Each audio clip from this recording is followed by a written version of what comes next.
come again. Oh. You get liver to hear make we go. The only truth we dey yarn for yeah, no fear. Oh. If you no fear, I beg you waka go. Mr. Truth9ja no get your time. We dey talk am raw, we dey talk am prime. If you feel your truth, oh yeah, sit down here. Now the hand don't start, make it clear. To all my people where they watch, I hello now. Now the riggis we dey drop, no drama. Truth9ja don't come again. Oh. You get liver to hear, make we go. Now only truth we dey yarn for yeah, no fear. Oh. If you no fear, I beg you waka go.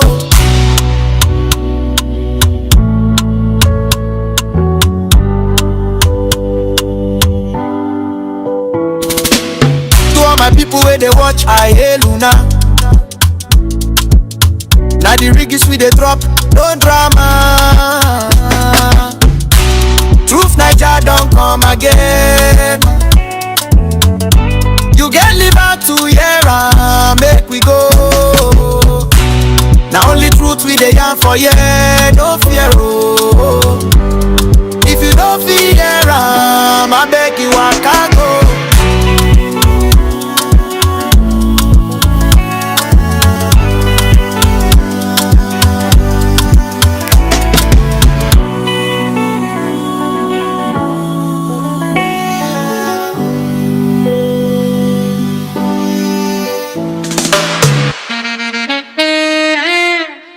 Wahala dey, wahala for APC government.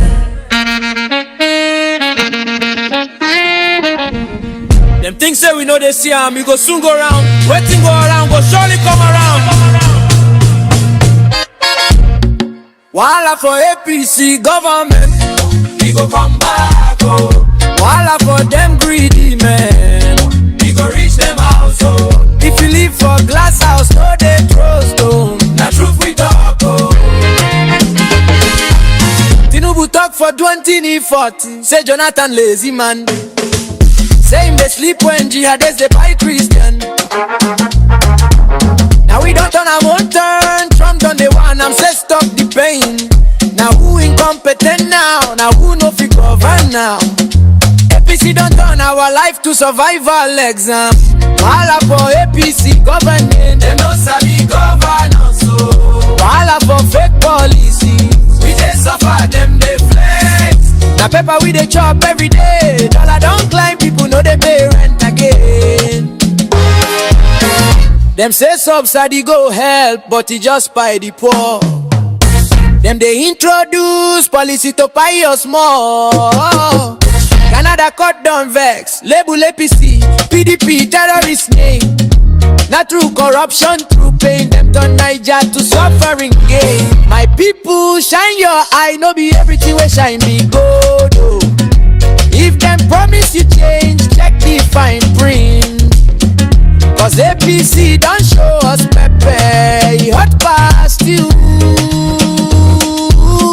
Wahala for APC government, we go come back. Oh. Wahala for greedy men, now them go feel am. Oh. If you live for glass house, no they throw stone. We go scatter road.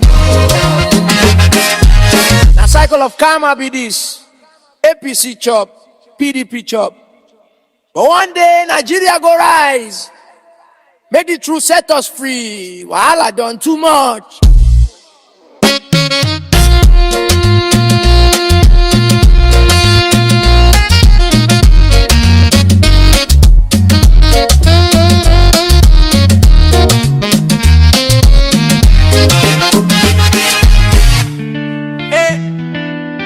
Na na na na na na na na na na na na. In the name of the Father and of the Son and of the Holy Ghost, we cry out as one. Rabarabaroro, shama shama re kanchang, robo robo yeah please. God, take a stand. Come rescue us from APC's web of lies. Propaganda, they choke us under dark skies. We say Tinubu ban open grazing time. Capital offense, we dance in the line. But yeah, APC change mouth. Send a fake news, send a fake news. We happy, we celebrate. Now we confused, now we confused. Life come tire me, oh this pain too deep. From a party where truth they forever sleep. Yes, welcome to my live stream. Under their rain, under their rain. Not if you come out of APC. Welcome. Just rain of pain. Which kind life be this? It do they stress, it do they stress.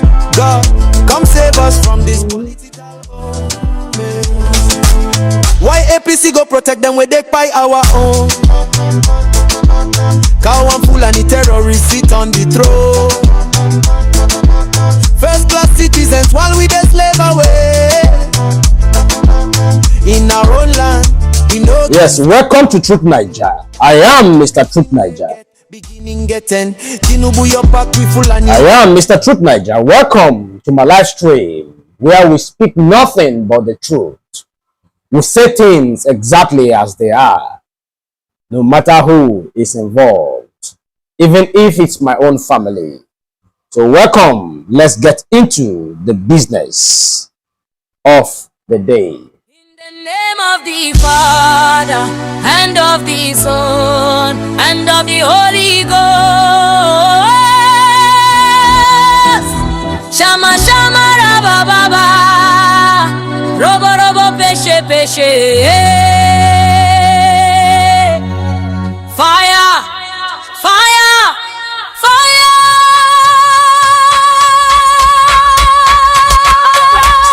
Father,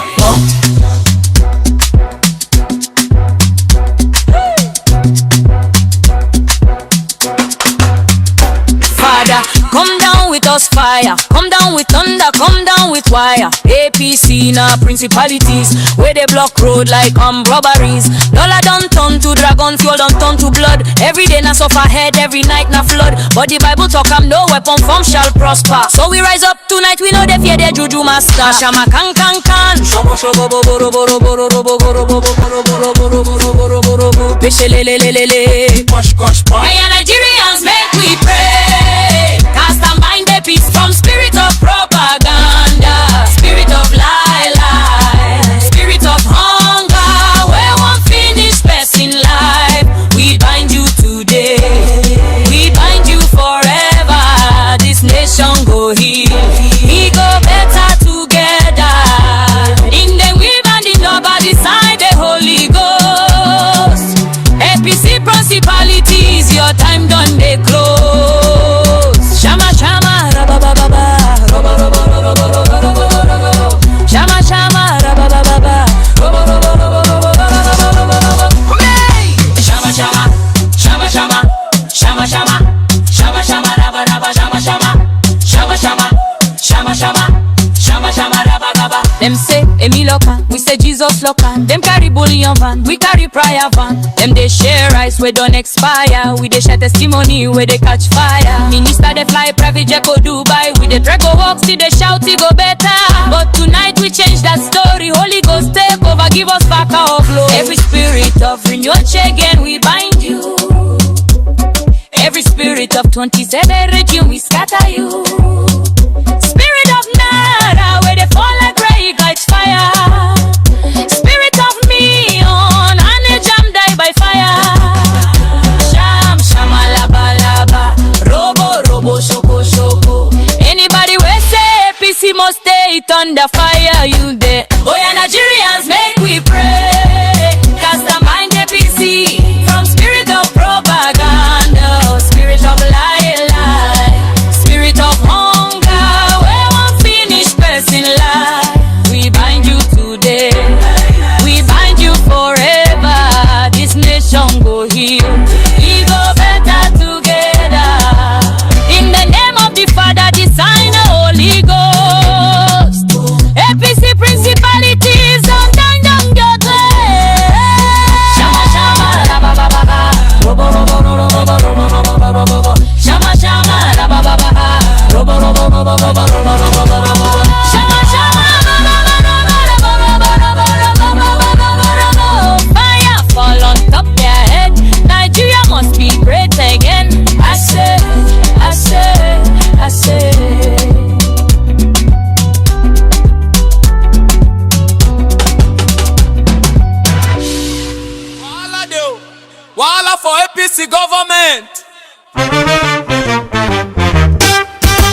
Them things say we know they see am.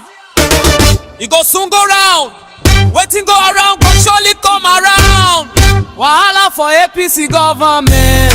We go come back. Oh. Wahala for them greedy men. We go reach them house. Oh. If you live for glass house, no they throw stone. That truth we talk. Oh. Tinubu talk for 2 TV 4G. Say Jonathan lazy man. Say they sleep when jihadists they buy Christian.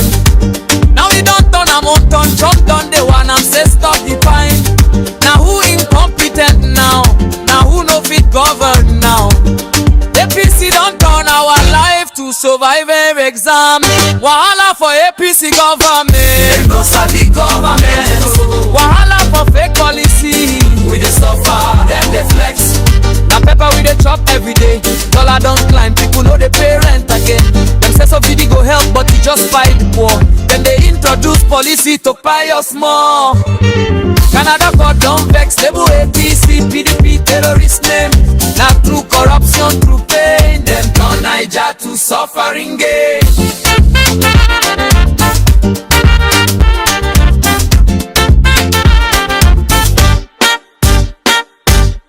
My people shine your eye. Don't be everything where shine the gold though. If them promise you change, check the fine print. Cause APC don't show us pepper. The hot past you. Wahala for APC government. Wahala for greedy men. Now them go feel am. If you live for glass house, no they throw stone. You go scatter your throne.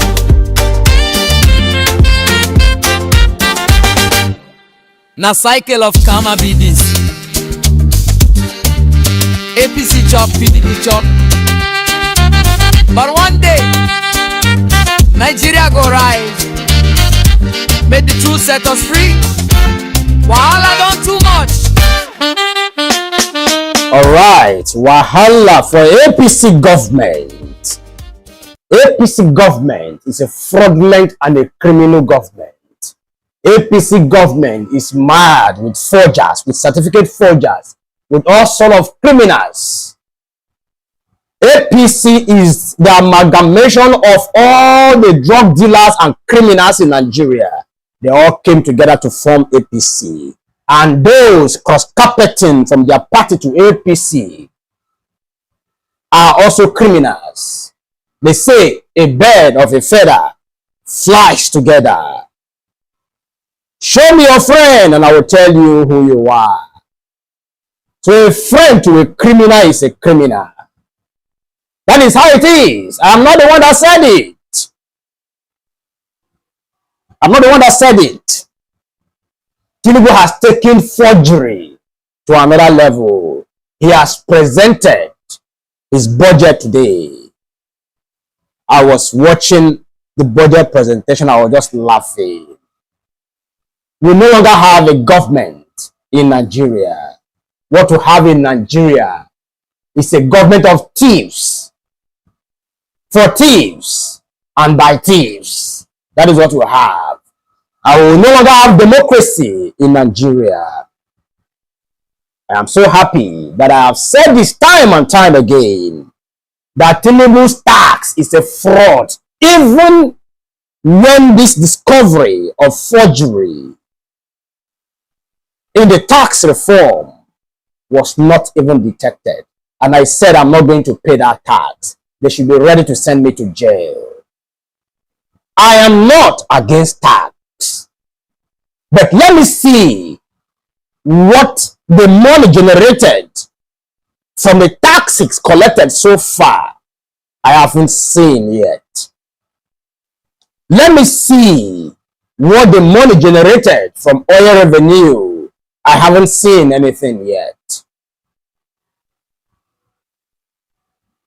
Tinubu is a fantastic liar. Tinubu is a criminal. Tinubu is a drug dealer. Tinubu is a forger, and he has taken this certificate forgery. He has taken this forgery to the next level. Because their plan is to tax the hell out of Nigeria through the help of another criminal government. through the help of French government, which we all know is anti-progress. So, we must say things the way they are. No sugarcoating, my people. When you see an elderly man lying, or you discover an elderly man lying, and you refuse to tell the elderly man that, Papa, sir, or whatever you choose to call him, what you are saying is not true, it's a lie, then that lie becomes people's truth. A lie repeated severally becomes the truth of the people. Just the way so many people are claiming today, we are from here, we are not from there, because of the lies their fathers told them. It has become their truth. But is it actually the truth? The answer is no. That is why we, that wants the progress of Nigeria, are taking it upon ourselves to make sure we speak truth at all times. We are not sent. I am not a saint. I have my own flaws. I am not a perfect man, but I will never stand for lies. And I can never protect a criminal. I will never do that. My dad never did that. When I misbehaved when I was growing, my father dealt with me. My dad took me to police station because he was a major in the army.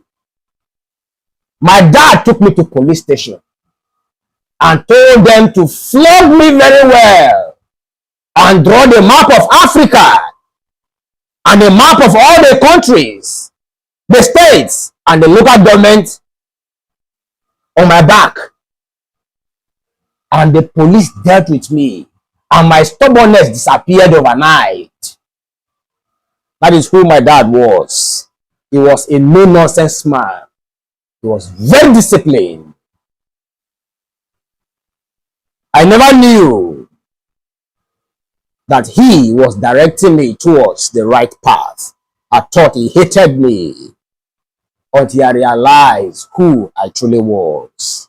I am not moved by money. Money is very, very important, but I'm not moved by it.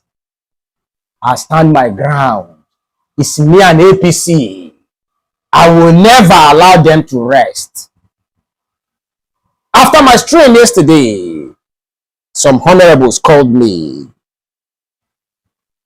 and were advising me, and I told them, keep your advice. You are one of the thieves. You are one of the thieves that I am against. So, you cannot tell me what to do. If you want me to stop insulting you, then change and start doing the right thing for the benefit of everybody in Nigeria. Start doing the right thing. Start telling the people in the National Assembly that what they are doing is bad, that what they are doing is wrong, that they are not promoting this country. Rather, they are sending this country backward. That is my stand. Go and tell people that is what I said. He called me back later in the evening and told me that he understands my pain and that they are doing something about it. I said, I will never ever trust the word from a politician because they are all the same people. You see them fight in the open, but in the secret, they are together, dining and whining together, and discussing how to loot you and loot me. So, my own is show walking. Show walking. Let me see what you are doing. Then I will say that you have changed or repented from your criminal ways. But Tinubu, as the #1 citizen of Nigeria, has deliberately refused to change. He has continued on that track of lies, propaganda, forgery, and we will not allow him to sleep. Because if we allow him to sleep, that forgery, those lies and propaganda will become the truth of the people. And that we say no to. And that is just the truth. And that is just the fact. In the name of the Father, and of the Son, and of the Holy Spirit. Amen. Holy, holy, holy. Angel Marco, holy, holy. Angel Gabriel, holy, holy. Robo, robo, robo, robo, robo, robo, rakanka. Holy, holy, holy. Banjos like holy, holy. Now me be Mr. Truth9ja. I dey come from Naija. If I talk, them go buy me. If I no talk, hunger go buy me. So make I talk and buy. At least I die with truth for mouth. This government don't tire body, oh. Which kind case be this? Who gets Nigeria with bad leaders when no get liver? Them hot na pomo, tough outside, empty inside. And they chop out tomorrow, belly full today. Jai, which kind suffer be this? Angel Michael, draw your sword. Angel Michael, blow the trumpet. Robo, robo, robo, robo, robo, robo, rachanka. Holy fire fall, holy fire fall. Holy, holy. He really runs by fast. God of Elijah, come down, come flush. All the bad belly people where they government. Let God come down from heaven and strike all the bad bellies that are stealing our common gold. But God can never come down from heaven. It is your responsibility and my responsibility to hold these criminals in government accountable. Only my voice is not strong enough to hold these thieves, these criminals accountable. Your voice and my voice comes together, it becomes a strong voice to reckon with. You cannot break a bunch of a broom because they are together. By the time you pieces them and bring one out of the bunch, you can easily break it. Most of our people go to churches praying for God's intervention in their life. They have been praying for more than 20, 30, and 40 years. And nothing is happening. Nothing has worked. There is prophecy left and right, yet it remains the same. What is the problem? The problem is simple. What you are praying for is what the government is supposed to provide for you, and which the government has deliberately refused to provide for you. So your prayers are not working. On that regard, prayer works. I am a Christian. And I don't joke with prayers. You see, all my songs, I always call God first. That's to tell you how much I love God. But God cannot come down from heaven and give you good governance or give me good governance if we don't fight for this good governance. God can never and will never ever give it to us unless we fight for it. Unless we fight for it. Let's watch this first video. When we come back from the video, we'll continue with our analysis. 70 to maybe 80% of what we spend time praying for in religious houses are issues that should be sorted by efficient government. True. You have no reason to be praying for light when your national grid is not working. Because Christ says you are the light of the world. The greatest manifestation of God's powers was in the creation of man. He said that the earth I have given to the sons of men, and he lives, in the heavenly places. So calling on God to fix what he created you to fix is irresponsibility. It is recklessness. So what prayer is building Russia? What prayer is building Ukraine? Ukraine has been fighting a war for almost 3 years, and guess what? Ukraine has been sending grains to African countries. Nigeria is not fighting a foreign adversary. Nigeria cannot feed itself. Every politician in Nigeria worships in a mosque or a church. We have more than 80 million Christians, 80 million Muslims. So who is committing the crimes in Nigeria? Who is doing the evil? There is something wrong with what we are professing and what we are practicing. Yeah. There is a disconnect. Yeah. And then when you come out as a religious leader and you are preaching and you say the Lord you are protected with a pillar of cloud in the day and a pillar of fire at night. But you, daddy, you are using bulletproof SUV and number 4 mopo. So what you are doing is double factor authentication. If the pillar of cloud does not protect you, the bulletproof should suffice. 70 to my brothers and sisters, we don't need prayer in some certain things. We don't need prayers for bad road. Those are physical things that the government is supposed to provide for the people. Just the way a parent or parents are supposed to provide quality education for their children. It is the responsibility of the father and the mother to provide shelter, food, education for their children. God cannot and will never ever come down from heaven to give your children education if you don't give your children education.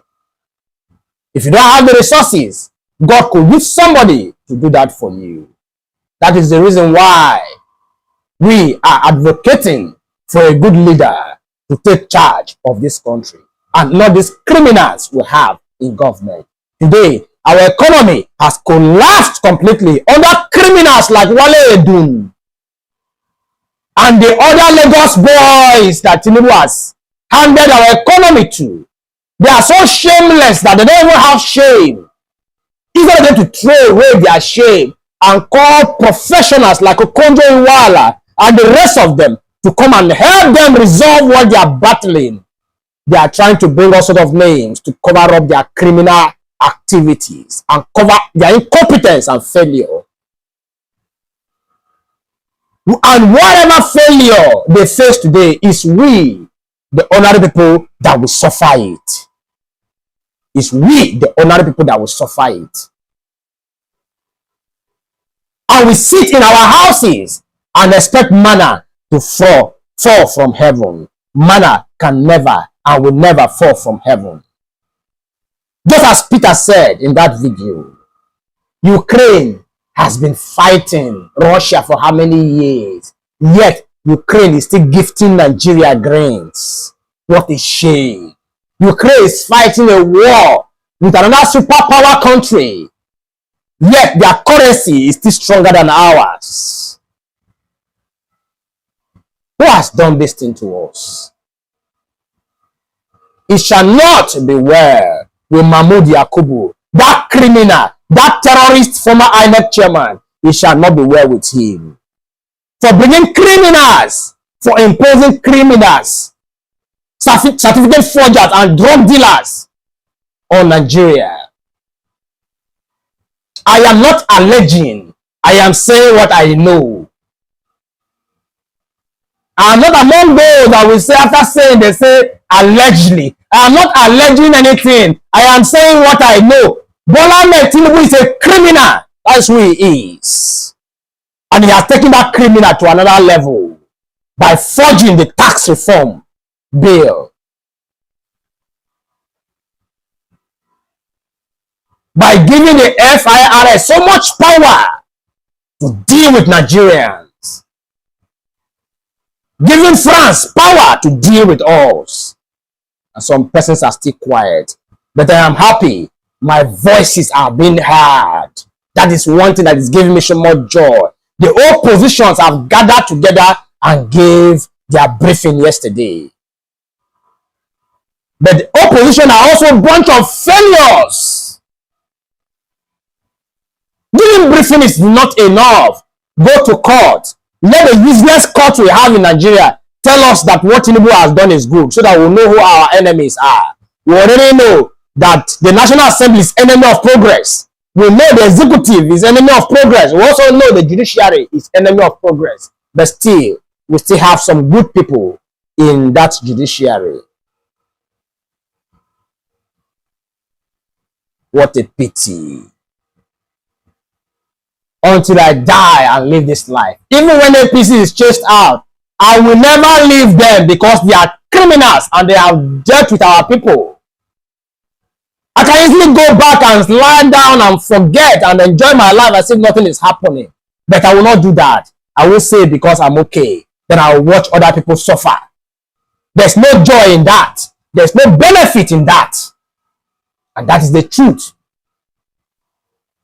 about life. My people, they ask you question. 10 years don't waka.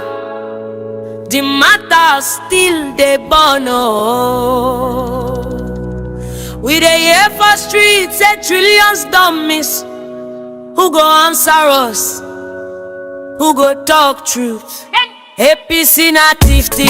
Now waiting people they talk. Oh. NAPC now where APC they 24. APC na thief. Now the cry of the masses. NPC now where APC they 24. Them say 20 trillion don't vanish for air.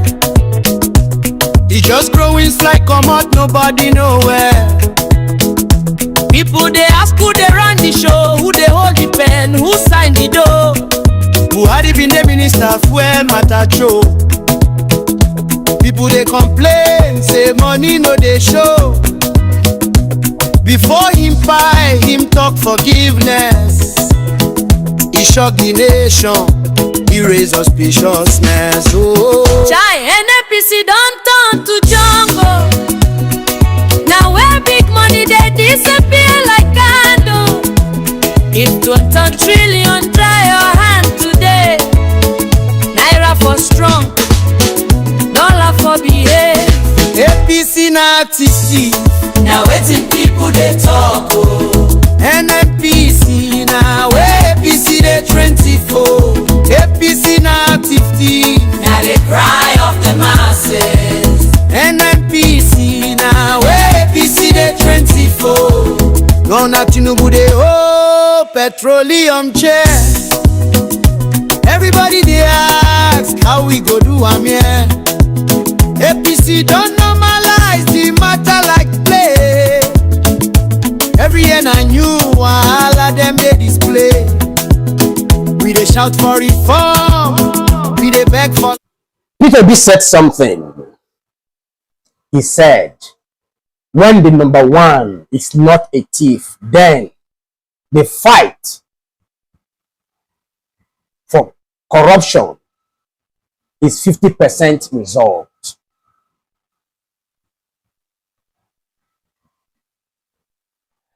I still maintain it. If you are not stealing,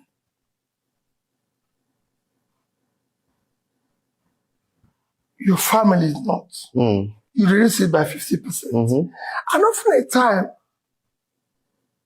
Prince, So, I wonder what people steal money for. No, let's say Prince of about 60 years. About 60 years ago. What am I going to steal money to do now? when the leaders are not stealing and their families are also not stealing, then corruption has been killed by 50%. That is what Mr. Peter Obi said. And that is the truth. But when the leader is a criminal,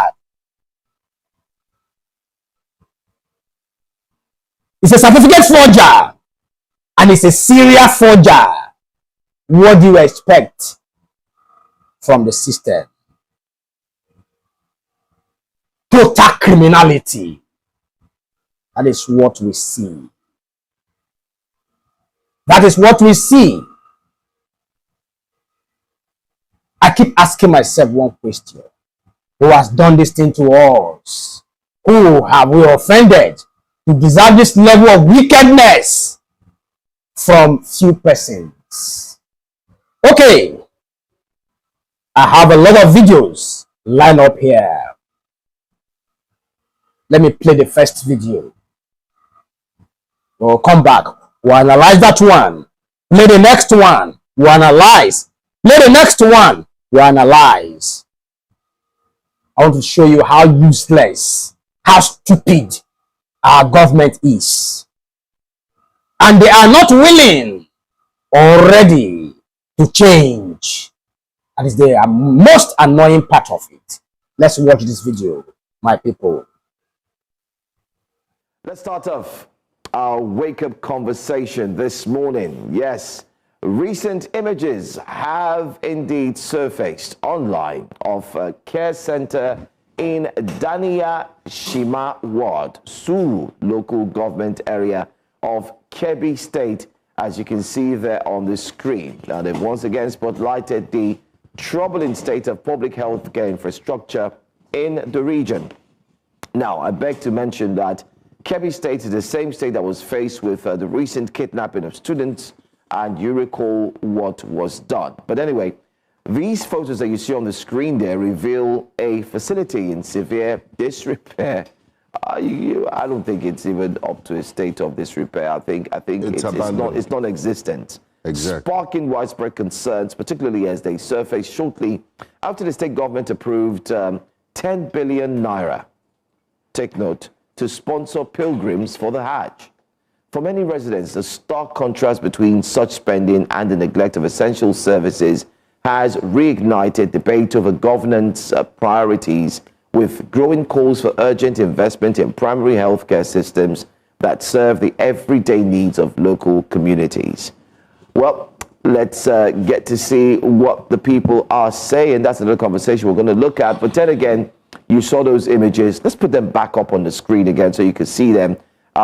Just to pose that with what you see on the headline there, the Kebbi State governor approving 10 billion naira for Hajj. And then you have this as a medical facility amongst many other medical facilities. What a situation that we do have on our hands. Play it out. But before we react to these, let's see if we do have tweets from what Nigerians are saying concerning this medical situation. Well, you could talk about infrastructure-wise. Scoot says the same Kebbi residents and certain uninformed individuals will tell you they would rather travel for Hajj than receive healthcare. People even ask the graduates to choose Hajj over a job offer employment. Religion is what they have given the North instead of progress. That's deep. Another one. ATB says this is a sobering and painful contrast. A working health center is a matter of life, dignity, and basic care for a community, and it should never come second to non-essential expenditures. If a government can budget billions for pilgrimage support, it can and must prioritize clinics with lights, staff, medicines, and other necessities. Development is not about choosing one over the other. It's about putting people's health and dignity first every time. But the image move not just emotions, but policy and priorities. Deep. Very great post there. And well, Anelechi John, who's a registered nurse, says, this is the real tragedy. A primary health care center in Kebbi State is left in this state. Yeah, 10 billion naira is earmarked for Hajj loans. You can imagine a poor state, but just 10 billion to send worthless and useless people to Saudi Arabia in the name of religion, while their health system is completely down, is collapsed. You can see how shameless these leaders are. That's why I said yesterday, we shouldn't be attacking only Tinubu.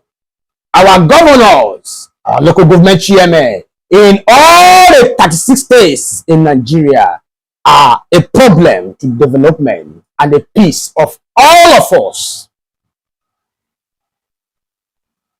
There's a saying, pikin wey no want him papa or mama to rest, him too no go rest. But there's a reversed saying, papa wey no want him pikin to grow, him too no go get peace.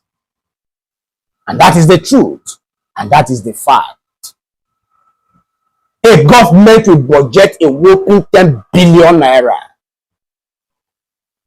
to send useless and worthless people to Saudi Arabia to go and do Allah Kuba and come back. And that is the end. And then they come back to lack of infrastructure. Nothing. That's to tell you what these people think. What these people think. How useless and myopic, how stupid these people think. You can see how funny it is. What a pity for a country that calls himself a giant. A giant that is crawling, that every other African country will trample on. Every other African country will trample on Nigeria. Because Nigeria is so shameless. That their leaders are so shameless. We are very, very strong people in Nigeria. God has given us so much strength. We have endured and survived everything that the stupid and useless government has thrown at us. But enough of the survival game. We have all activated our survival game and our survival mode. But we cannot be on our survival mode. Because if we fail, we are dead. And I don't want to die yet. This life is too sweet for me to just die because of some idiots in Aso Rock. Enough of this madness. We cannot continue to deceive ourselves. We cannot continue to do that. We cannot continue to do that.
The hatred for Bola Tinubu is real. I thought I was the only one that hates him, that hates and stand against what he's doing. But the North, he has dealt with the North. I am enjoying it anyway, because the North is part of the problems we have in this country. The North is part of the problem we are suffering in this country today. So, is Tinubu ready to change? The answer is no. Is he willing to do the right thing? The answer is no. What Tinubu is after is to loot Nigerians dry. After seeing what I have seen, I have compared what they gazetted, and it's in the public space. I have compared it with what the National Assembly passed, and the difference is very clear. The difference is very, very clear. Tinubu has changed so many things in that document. He has changed so many things in that document. What do we call this government, my people? What do we call this government that has made up their minds to defraud Nigerians in broad daylight? What a government.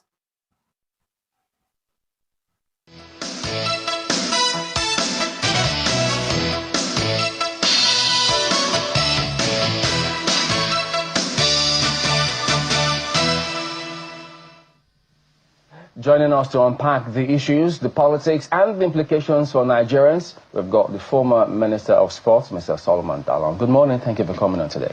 Chamberlain, thank you very much for this opportunity again. Yes. So, that briefing that happened yesterday, before we get to the issues, could you give us an idea of the background of those who were there? Is it a political party or individuals who come together as a movement? What's the nomenclature of that gathering?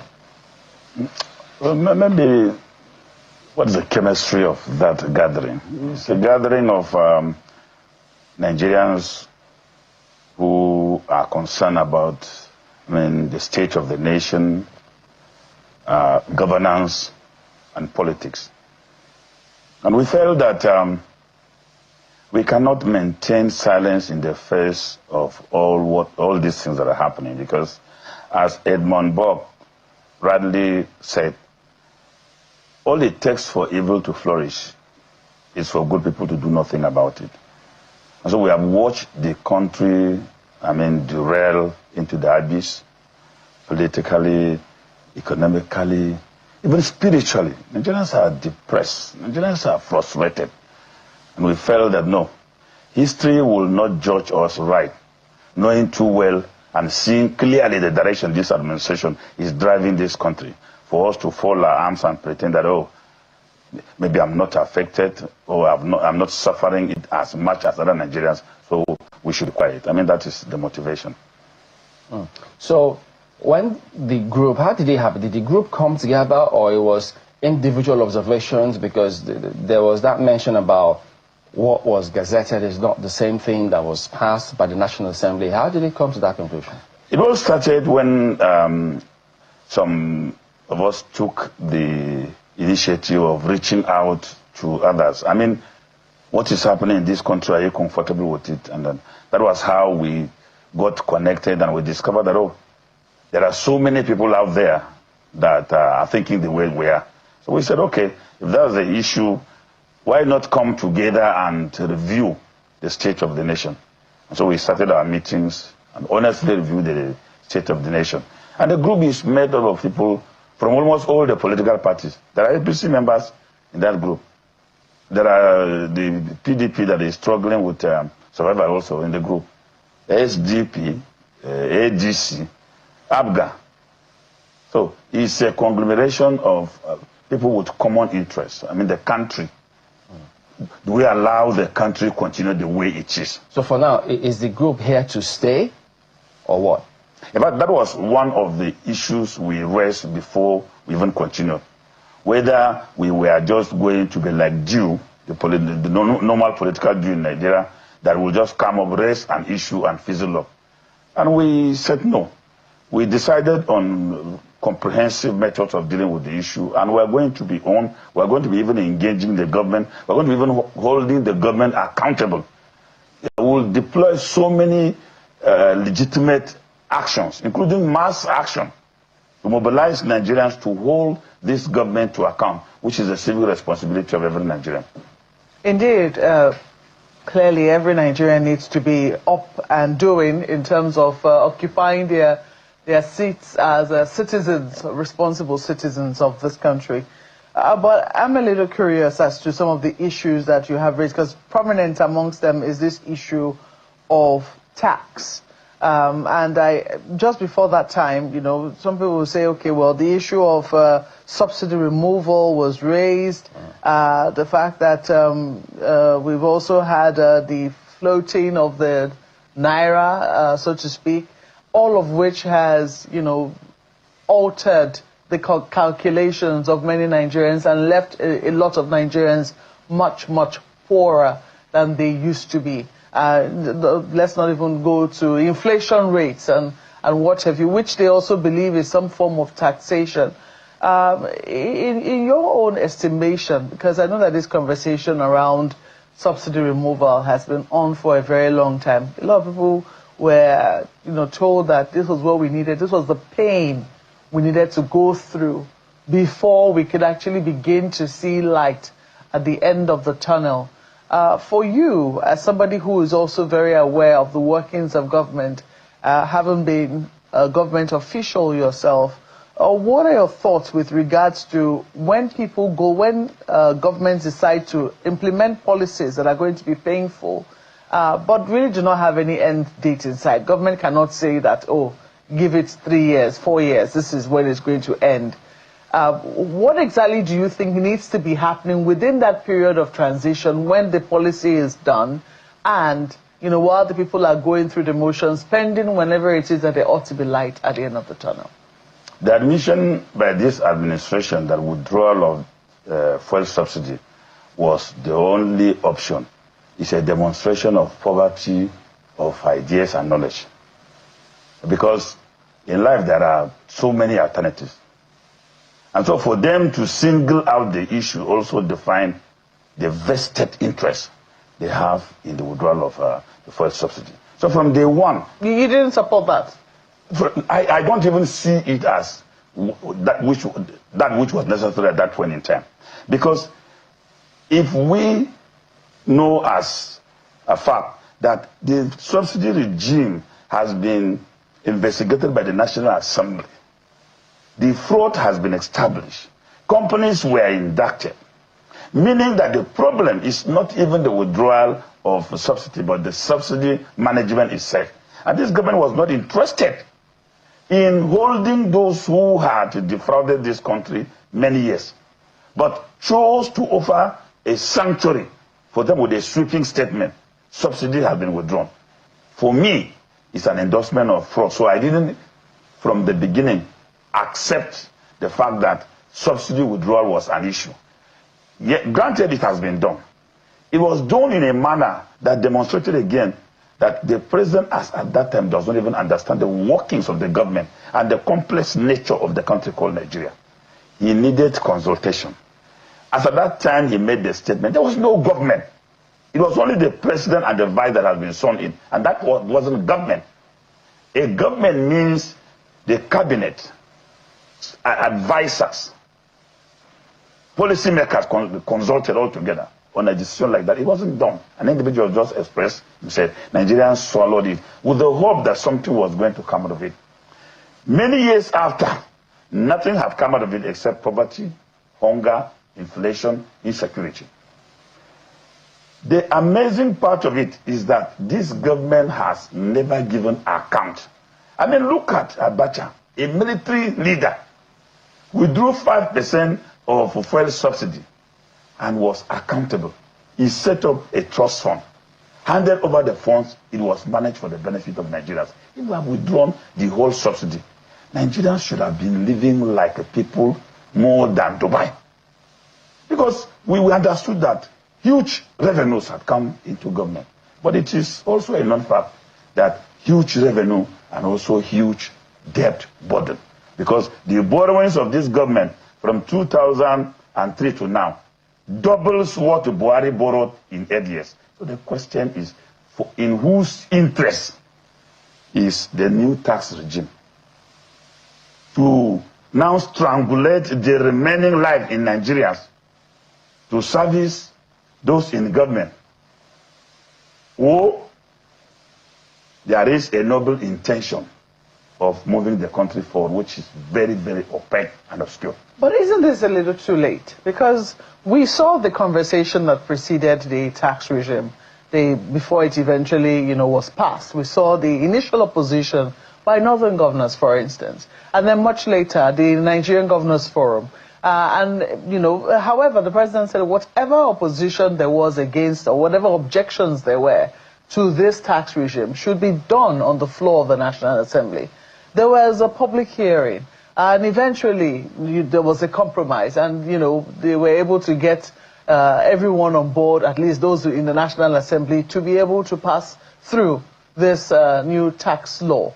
The question a number of people will ask is, where was the national opposition movement when all of these conversations were going on? Of course, we were not on board then, but there was no compromise. The conspiracy in the process of enacting this tax law is what now gave birth to the national opposition movement. Conspiracy? Yes, it's conspiracy. Why because do you say so? there was indeed no compromise.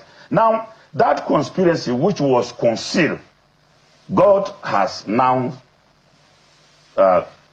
expressed his presence in favor of Nigerians, because we now know that the entire process is now fraudulent. With the alarm raised by a member of the House of Reps that even the so-called compromise copy of the bill passed had been mutilated on its transit to the villa. And the mutilation of a legislation passed by a National Assembly on transit is a treasonable offense, because it's a usurpation of the constitutional right of the National Assembly. The president only has the right to reject, make observations, and return it to the National Assembly within 30 days. The National Assembly, if convinced with the observation of the president, will make amendment and to the Senate. But we now have a cabal, which we have been denying. You can see the activities of the cabal. They have ambushed now a law in transit and mutilated it. Very soon, they will also ambush the Constitution, and they will mutilate it, and they will now coronate certain persons as monarchy, and Nigeria will be thrown into anarchy. What if the government says the movement is jumping the gun, because they could tomorrow say, well, we're not implementing any policy that was not passed by the National Assembly? And besides, does the movement also think that the National Assembly will look the other way in this matter? A gun in the hands of a bandit does not require any rule. In fact, you will have to jump the gun, because you know what he will do with the gun. So this movement has followed the antecedents of this government right from the beginning. And we can predict what they will do, because from what we saw and monitored them in the past, they have not disappointed us. So jumping the gun in the circumstance is the most healthy thing to do in favor of Nigerians. Yeah, but yesterday we understand that a member of the House of Representatives raised some of these concerns on the floor. That will suggest that they are not glossing over the matter. If the FG actually go gazette a wrong copy and to implement a wrong copy, it means that, well, they are keeping their eyes on the ball. Well, individual members of the National Assembly still have their integrity and they will defend it. But the institution of the National Assembly is captured. So, he has raised it and has elected Nigerians. So he has exercised the democratic power. Well, the minority will have a say, but the majority will always have their way. Okay, let me ask you though, have you read the tax laws? I have not gone through it, the tax law completely. Yes, so but what objections do you then have with the law? In fact, the entire tax law, from the fundamental principle of the tax law, introduce a regime that does not benefit the Nigerian people. Rather, it targets the same political elites who have been enjoying the patronages of the Nigerian state. It targets political elites. Yes. Which you're one of. I'm not a political elite. I don't know how. Should you have a problem if it targets? I don't know how I'm qualified for it. But, does it target? I mean, the fact that you're on this program, some people say that already, and you're a former minister, or you're a former minister. You represented the whole of Plateau State in the federal executive cabinet. Fine. In that capacity. Fine. Already makes you a political elite. And I'm wondering whether or not this battle really about the Nigerian people when you haven't really read the tax laws. In fact, even if it benefits me as a qualified political elite, according to your definition, the fact that it is against the Nigerian people does not prevent me from fighting. How is it against the Nigerian people? That's the question I'm asking. Well, if you look at the entire tax attitude of this government from the beginning, taking the withdrawal of fuel subsidy, the floating of the naira, the increase of electricity tariff, the increase in bank charges, the increase in data. If you summarize all these increases, the highest beneficiaries of this are the common people. electricity is needed by the common people to power their microeconomy. This has been made impossible for them. Therefore, the principle of this same new tax regime cannot be different from the attitude of this government. So the basis upon which you oppose this is based on suspicion? Not at all. A law that has been reduced into writing cannot be suspicious. No, but you haven't read it. For me, I've not read all of it, but others have read. Well, because others have read. For those who have if read others have not read it, the National Assembly member would have not raised the issue. And mind you, is a member of this group. Yeah, the person who raised the issue talked about discrepancies. They're two different things. Of course. They talked about discrepancies in what they passed and what was gazetted. I mean, clearly, if there will be any conspiracy, it will mean that members of the National Assembly were complicit in foisting a law that was not going to be in favor of Nigerians on Nigerians. But he is now raising an alarm that what has been gazetted and what is making the rounds in the Gazette is not the same thing as what has been passed. Now, we've heard that the Speaker says that matter will be handled today, and a number of Nigerians we're certainly tuning our eyes there to see what exactly will happen in the National Assembly, and also how the executive arm of government will respond to this. But if what you're saying is that you're suspecting that based on everything that's happened so far in this administration, that all you have seen so far is an increase, an unbearable increase, then you are suspicious that this new law is going to be another increase, a further increase on Nigerians. That is basically the basis of your opposition. And in fact, on the motion that has been raised, it is completely established that there's even no law at all. Because whatever would have been passed by the National Assembly is not before the public. The mutilated or gazetted copy now is also something that is suspicious. So the entire process of whatever is called now the new tax regime is wrapped in a controversy of suspicion. So nobody will actually say this is what it is. But what about some of the comments that Mr. Taiwo Ijile has been talking about? We'll just put up a little bit, some of them, so that you could just have a look at it and see if you agree or otherwise about it. He did say only recently that you pay less or no tax if you are in the bottom 98% of income earners. Food will cost less because VAT on food, education, and healthcare will be removed. Small companies will pay 0% corporate tax and will be exempt from VAT. Large companies will pay lower corporate tax and will enjoy VAT credits on their costs. In short, he says, everyone, individuals, SMEs, and large companies benefit from a reduced tax burden. Do you agree with all of this? My attitude as an individual to anything that this government is saying is that it rules by propaganda.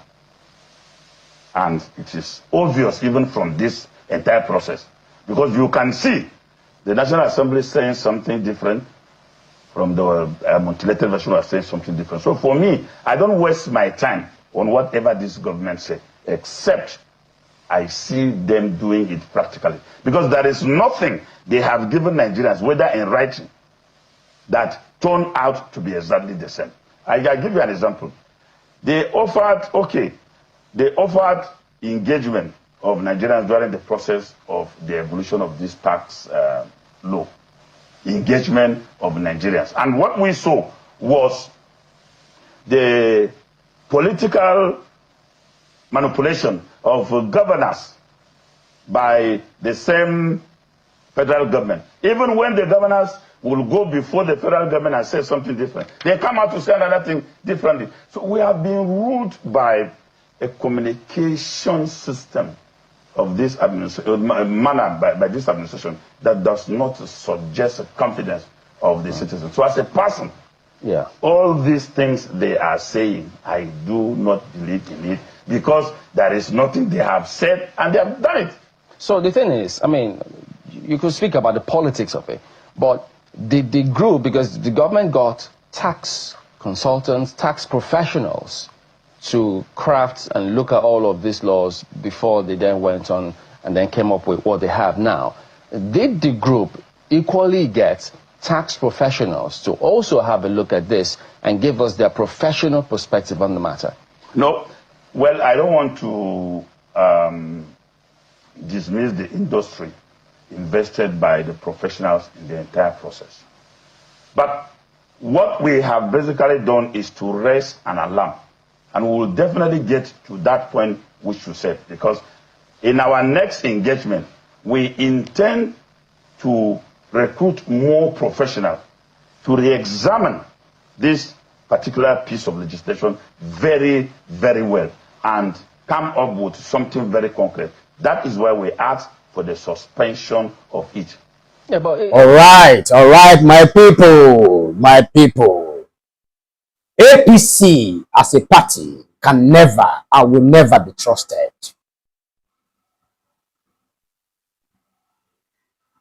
APC, Bola Tinubu, can never be trusted. If Tinubu can forge his certificate, if Tinubu can send a piece of legislation to the National Assembly passed it into law, and then Tinubu changed it to his own, then there's nothing to trust about Tinubu.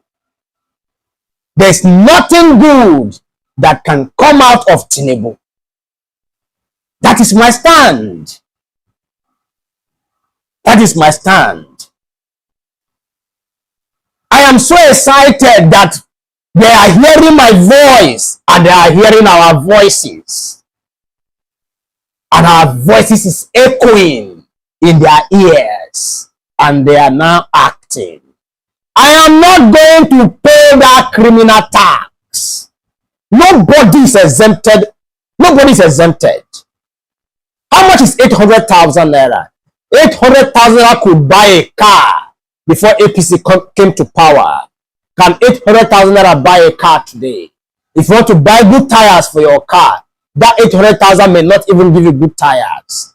If you want to buy Michelin tires or original Dunlop tires, 800,000 naira cannot give you those tires. How can we trust such a government that says one thing and do the other? As far as I'm concerned, there's nothing good coming out of this government. They promised that when the subsidies removed, the Nigerians will enjoy. My people, are you enjoying today? They did not just remove subsidy from fuel. They removed from electricity, from health, and so many other things. Price of things skyrocketed, and Nigerians are feeling the heat. They are not still satisfied. They still want to force us to pay tax. Now Thunder go fire Tinubu bomb. Now Thunder go fire Tinubu and his family. It will not be well with him and his family. I have been holding myself so hard not to mention his family, but Thunder will fire his family as well. Because it's me and my family, it's you and your family that is suffering from Tinubu's punishment. Tinubu is a criminal. Tinubu is everything evil. And there's no two ways about it. Trust Tinubu. Now your own wahala. Tinubu can never be trusted. What kind of government is this? A government of thieves, criminals,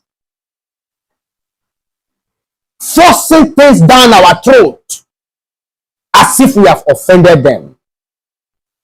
Nobody is exempted from this tax, even if your income is below 800,000 naira. Don't forget that VAT has been increased.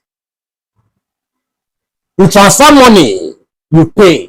They charge you for transferring money. You receive, they charge you. You still use that same money to buy something, they still charge you.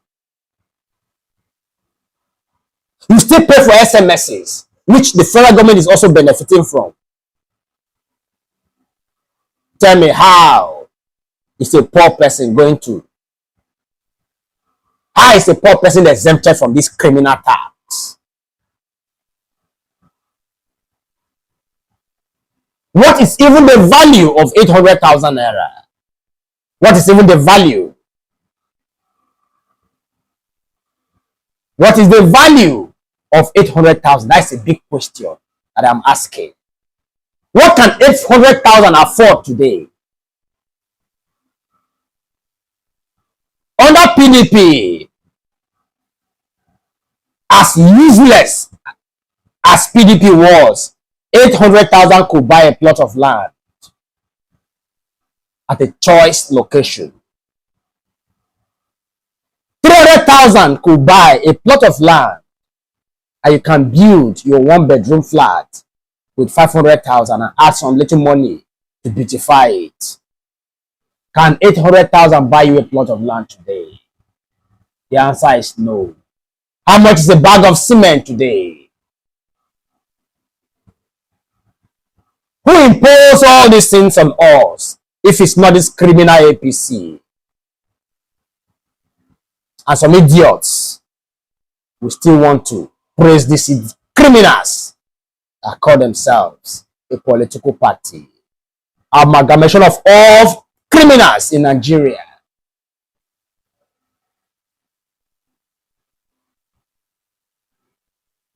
I say we are going to flush them out. And the Wale, the Bajabiamila, all of them will go to jail because they are all criminals. They are all criminals. Look at Minister of Finance. Somebody that does not know anything about economy. Look at our budget. Look at our budget. Look at the drama surrounding our budget. They have presented another budget today, when the previous budget has not even been met. And Tinubu came out on the national TV to claim that Nigeria has met revenue target. Now, where is the revenue target that Nigeria has met? Where is the money? Where is the money?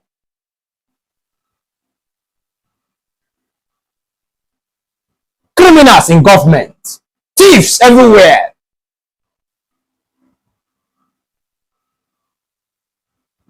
It took Dangote to bring down Farouk, a civil servant that pays his children's fees. $5 million. How much is his salary and allowance? Nigeria doesn't have revenue problem. What we have are criminals meeting our revenue. Jonathan was so transparent during this time. Can we say the same to this government? The answer is no. Everything is done in secret. We sleep and wake up and hear they have implemented one thing, and then Nigerians will start suffering. What kind of government is this? Work with ordinary Nigerians to resist the taxes in the event that the government insists on going ahead. Igbawa described the reforms as anti-people, adding that contrary to official claims, the policy is not a tax reform, but an assault on the livelihood of ordinary Nigerians. Well, Chile Igbawa joins us now to share further reasons his group is protesting the Tinubu tax reforms. Thanks for joining us, Chile. Welcome to Newsday. Thank you, Hawa. Well, you've described the new tax laws as an assault on the livelihood of ordinary Nigerians. Well, the government claims that these reforms actually provide relief for low-income earners by raising the tax-exempt threshold to 800,000 naira. Why do you believe that the reality for the poor will be different? Well, the reality in the tax document itself is very clear. Those who are going to be taxed, which includes both those in the formal and informal sector, the ceiling is very, very low, and is below the lowest minimum wage earner. So if we take that to the informal sector, you will see that every other person, artisans who are just aching out a living, we have to pay taxes. And even where people are employed in informal sectors on very low salaries, the employers are supposed to file tax returns on them within a period of 3 months, failing which penalties begin to apply. Now, people in those categories, not all of them will have a TIN number because they are supposed to be outside, the tax net. But then the employers are required to make returns on them or else face penalties. So what we have seen, if we look at the entire document together, is that the tax captures virtually everybody. And with that is unfair. There must be exemptions for those who are just aching a living from whatever they're doing from taxes. But the reality on the document doesn't show that. And that is why we're complaining. Now, some analysts say that this protest from the national opposition movement is not really driven by genuine public interest, but rather political calculations ahead of the 2027 elections. I'd like you to react to that. Well, I think it's only those who are completely politically, oriented that would say that. The fact is that as I sit here, every day I wake up, deductions are undertaken my accounts while I'm sleeping. And there is indication that these deductions are being made and paid to the federal government. So access has been granted to my own accounts. So I've lost my privacy even in areas of accounts I hold with the bank under a different contract. So that couldn't be something political. Secondly, we've been told even by the aviation authorities that these taxes are going to raise airfares by over 300%. That cannot be political. It means that those who can now afford to fly will cease to have that ability to fly by 1st of January 2026. That also is not political. So I don't see how that can be seen to be politically motivated, agitations. And like I say, we're agitating, we're not protesting yet. We're just agitating for now and calling on the federal government to reconsider because these are inhuman prescriptions in these tax laws. And except the interest of the local, the ordinary Nigerian is not in place, I think that there should be no reason to proceed with those taxes at this point. One of your criticisms, or one of the group's criticisms of this tax reform is the requirement for all adults employed or not to file in their tax returns by March 31st of next year. Now, given Nigeria's high unemployment rate, our poor internet penetration, etc., what specific social and economic consequences do you foresee that will be enforced? Well, what we foresee is that people may be penalized not because they are resisting taxes, but they will be penalized because they simply don't have internet access because of poor services. And there's nothing they can do if they don't have those services, but in the end, they will be penalized. Secondly, if you have employees, for instance, who are below the tax, outside the tax net, and they don't have TIN numbers, how do you make returns on them? Those are some of the issues that we're raising. So the modalities for execution don't even seem to be clear. But what we see is that it's going to cause a lot of problem, particularly for those in the low income bracket. So we're not talking about those who have the ability to enjoy themselves with their wealth. We're talking about those who are in difficult situations. And we have them around us. If we are not directly there, we have them and we talk to them every day. So I think it's a reality that except those who don't have dependents or those who don't have family ties would suggest that this agitation is politically motivated. So is the opposition movement, that's your group, offering credible alternative tax policies, or are you merely rejecting the reform, seeing as some analysts actually believe that the current tax law in Nigeria is outdated and should be reformed? even in our presentation yesterday, we did offer suggestions. And I'm sure you've listened that even before, while we were giving our press conference, there was also a motion on the floor of the House of Representatives at which we're being told that the document itself was doctored. So as we speak, we're not even sure of the legality of that document. But besides that, we've said, when this tax stuff came up, it was roundly rejected even by the National Economic Council. It was rejected, and a lot of effort was made to persuade people to agree with it. I think that maybe in the end, those who agreed in good faith, in anticipation that some of the issues that were being raised would be corrected before the act would come in force. But I believe that they were not. We know that when you hold public hearings on bills, particularly bills of this nature, which affect the generality of Nigerians, the views expressed at those public hearings should be taken into cognizance before making a decision on putting the act in force. And we believe that not much of that was considered. As an organization, we may not have put up a particular submission on what should be done at that point, but several other persons in their personal capacities made their presentations to the public hearings. But the issues that were raised, we feel that if they were considered before the final document came out, it shouldn't have been the way it is. And you've called, well, the group has called for taxing of luxury and excess profits instead of the poor. What specific sectors or oligarchs are you targeting, and has your group been able to calculate how much revenue that would actually generate in comparison to the bill? Well, our first consideration is about fairness. That's the first consideration. The details of who are those in those categories of, luxuries and, and excess profits are there. I mean, they are known.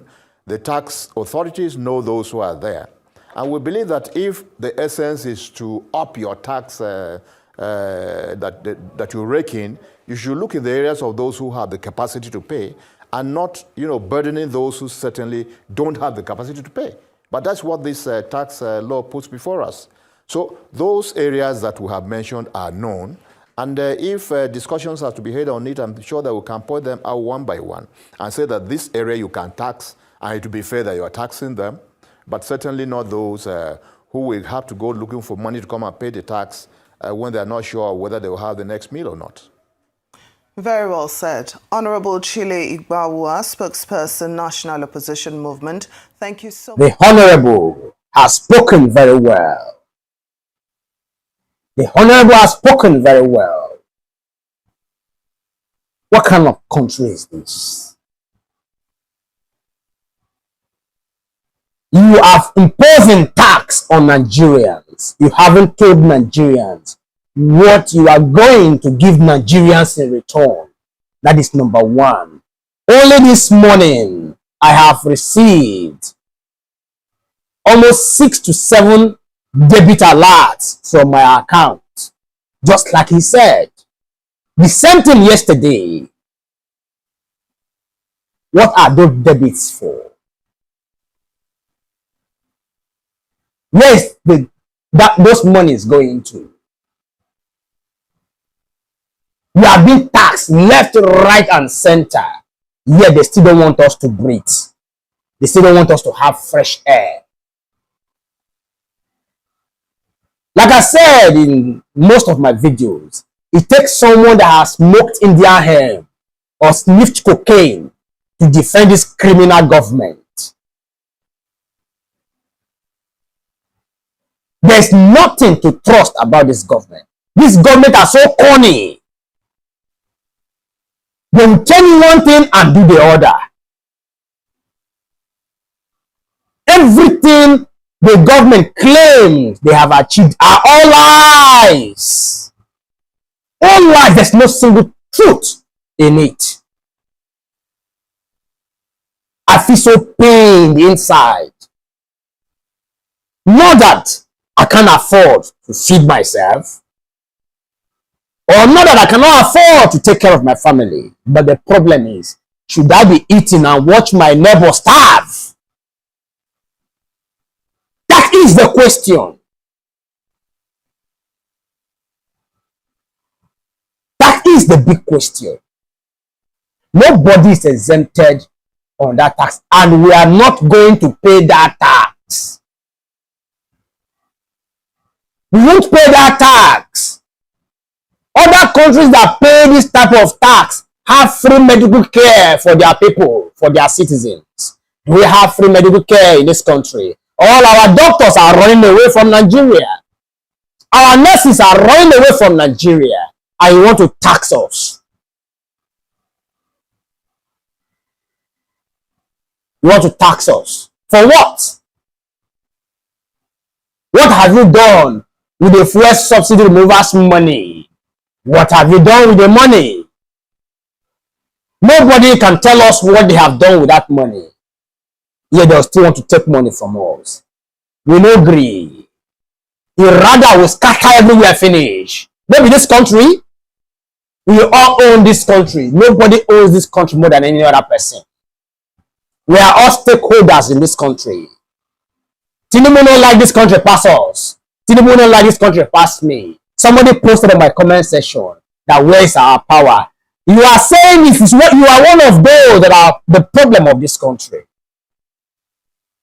When this tax problem came up, we all resisted it. And it was taken back. And then they brought it back again.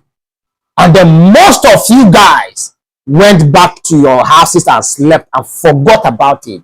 And the government passed it into law. Our voices were no longer strong enough to stop it. Today, the tax has been passed. And the federal government, Tinubu and his boys, have changed what the National Assembly passed. To tighten all of us, to cage all of us, as if we are slaves in our country. One man and few criminals from Lagos who want to pocket everybody in Nigeria. It is unacceptable. They don't jam rock. This one no fit work. It can never work. They are jokers. It cannot work. It can't even see the light of the day unless they want to set the whole country on fire. Unless they want to set the whole country on fire, then they should get ready. The banks have already stretched us already. We already have banks in our hearts already with what they are doing to us. Let me give you an instance. When bank introduced BVN, introduced NIN, go and check banks' profits, what they made when they introduced all these things. Before they introduce all these things, go and do your investigation and see how much they made. When Central Bank, Emefiele, redesigned the Naira and Nigerians were suffering, go and see the profits that the banks made. The banks made so much profit. They make profit from your pains and my pains. We were crying, they were making profit. They were making profit in billions of Naira while we were suffering. I sold 1 million Naira for 100,000 Naira in Nigeria. Money that I was supposed to make blocks with. I sold it to Bureau de Change. They priced 1 million Naira for 100,000 Naira. That is what APC did to us. Bureau de Change were making money. Banks were making money. Nigerians were suffering. They are not still tired of stretching us. Now thunder go fire Tinubu and his family. Now thunder go fire Tinubu and his family. A criminal will always be a criminal. When a criminal tells you he or she has repented. My brother, my sister, check around if the area or the region where that criminal is staying is conducive enough for him to steal, or maybe there's something for him to steal. Because if there's something for him to steal, he will definitely steal it. It's a blood stain. It's in the blood. Criminality is in the blood. So criminality, forgery is in Tinubu's veins. It's in Tinubu's veins. And he has passed that to his family as well. Look at the way the wife is behaving. So shamelessly went and disgraced herself. She was very lucky that I was not even the governor of Osun State. She would have seen pepper in my hands. They think they are almighty. Stealing our commonwealth and Bulgarian in our face to see. Now thunder go fire them and their family. Enough of these sufferings. Even those that are praising Tinubu are also suffering. That is the funny part of it.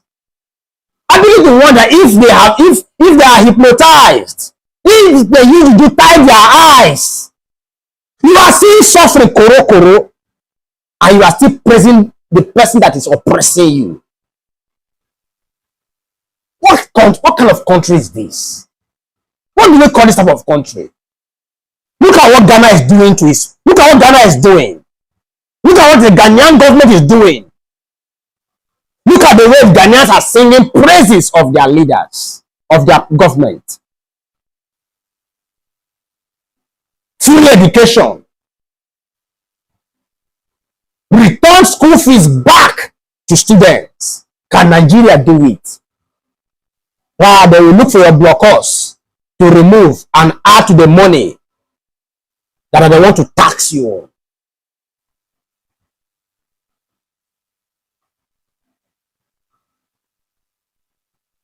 I am so grateful to Fela. I wish Fela is still alive today.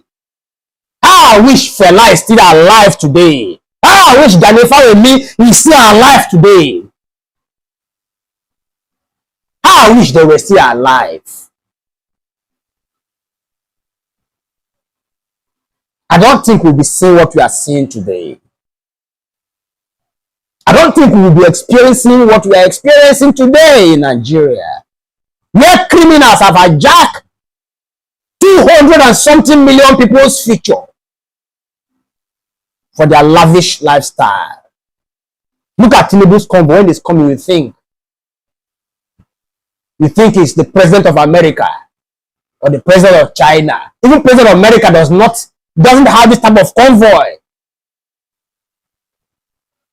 Look at his son on convoy with battalions of soldiers, and they want our children, or they want us to come and join the army. Shameless people. At no time in the history of the country has life been so short, so brutish, and so miserable for citizens.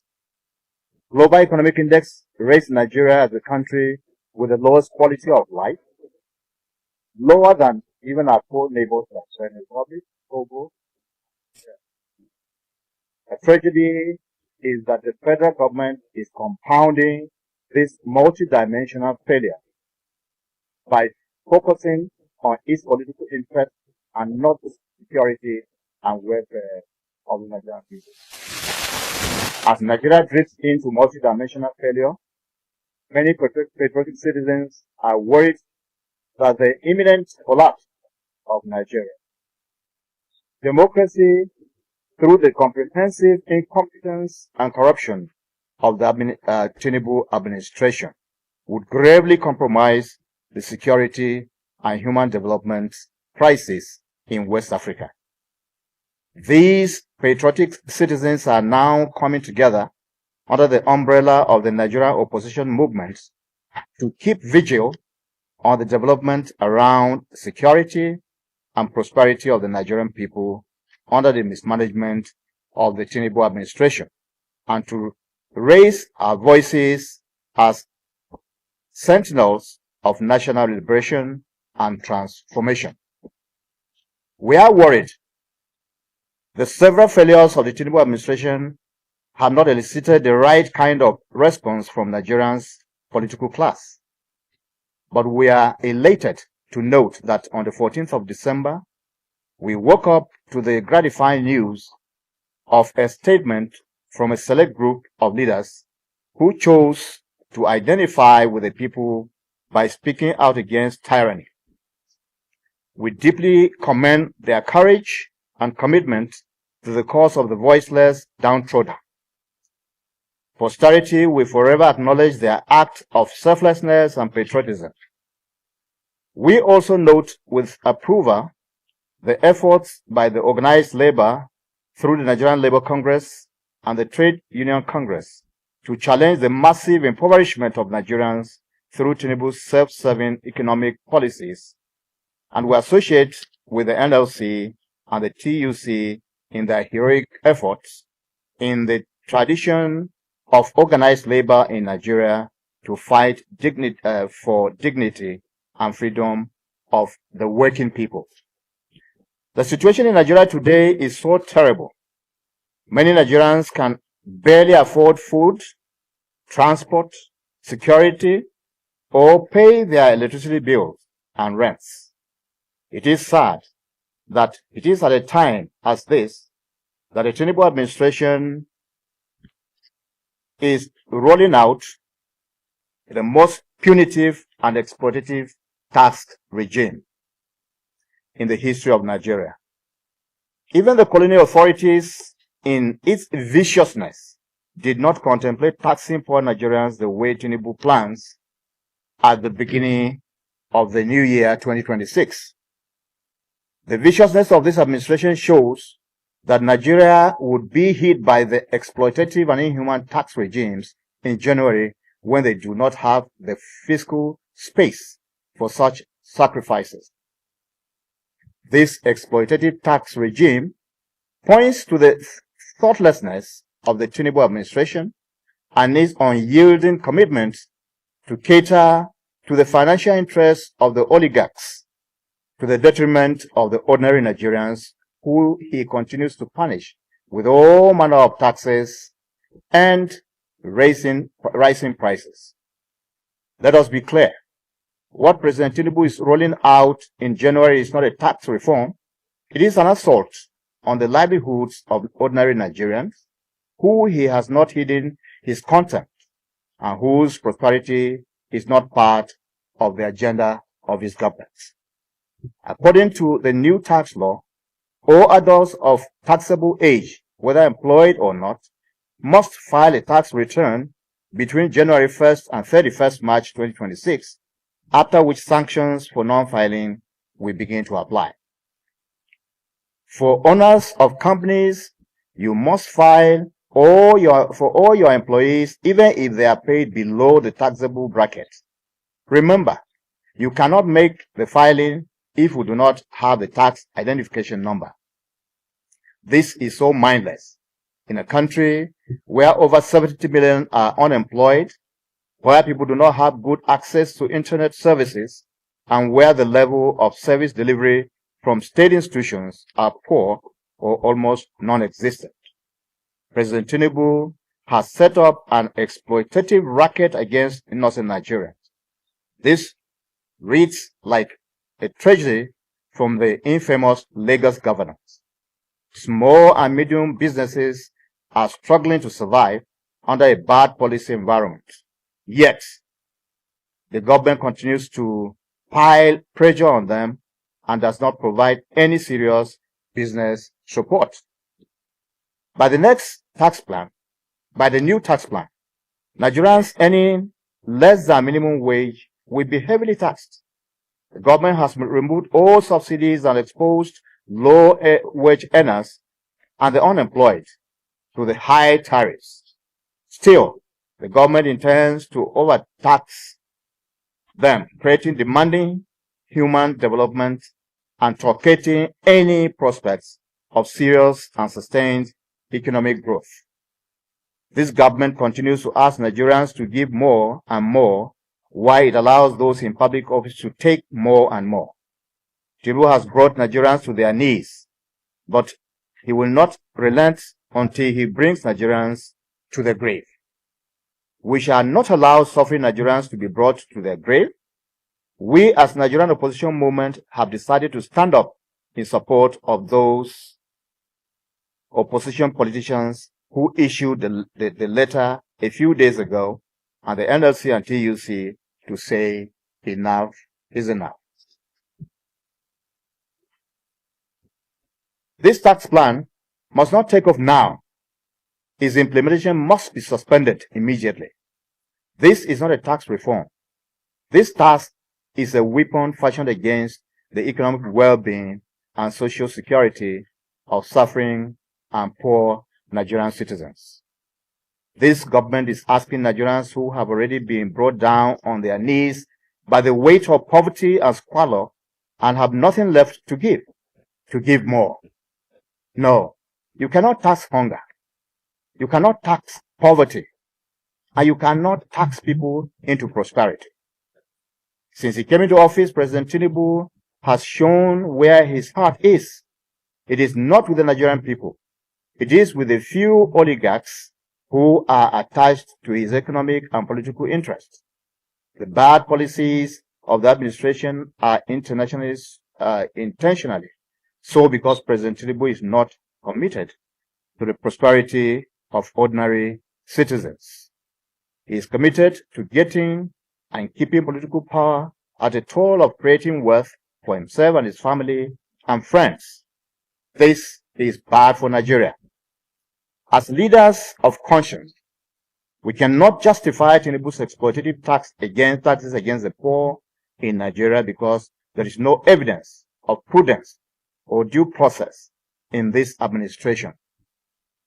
For the past 2 years and more, we have witnessed the most expansive state capture in Nigeria's history. The nation's revenue agencies like the NNPC and FIRS are reeking with grand corruption. The Tinubu administration does not recognize transparency and accountability. It continues to conduct its business in secrecy as if the Nigerian Federation has become his family agency, incorporated. For instance, why would the FIRS enter into an MOU with the French agency regarding management of Nigeria's tax regime and refuse to publicly disclose the content of the MOU, especially in the circumstances where Tinubu has made France his second home and business center? Does public interest not dictate that FIRS publish the MOU since Nigerians are worried at the prospects of the business deal with France compromising Nigeria's strange national interests? Since President Tinubu came into power, it has been one allegation and report, one high-level grand corruption or another, starting with the mind-boggling corruption of the former Minister of Humanitarian Services, where corruption cases have been swept under the carpet. For the first time in the history, a leading Nigerian private sector businessman is openly accusing Tinubu's top regulator of brazen corruption. This has never been seen or heard in Nigeria. President Tinubu's idea of public leadership has no place for social contract, no place for due process or protection of national norms and institutional standards. Recently, Professor Wole Soyinka, a staunch supporter of President Tinubu administration, was forced to voice out great distress at the privatization of the Nigerian state by the Tinubu administration. He said Sheikh Tinubu, the president's son who has no public office, has sufficient military and police escorts to overrun Benin Republic. That is typical Bola Tinubu as Nigeria's president. He just keeps it in the family. It is about me and my family, and to hell with Nigerians. Therefore, in the context of President Tinubu's administration war against Nigerians, we do not believe the new taxes would serve any public good. From the experience of the past, Tinubu's hard taxes, which translate into better hospitals, security, or jobs.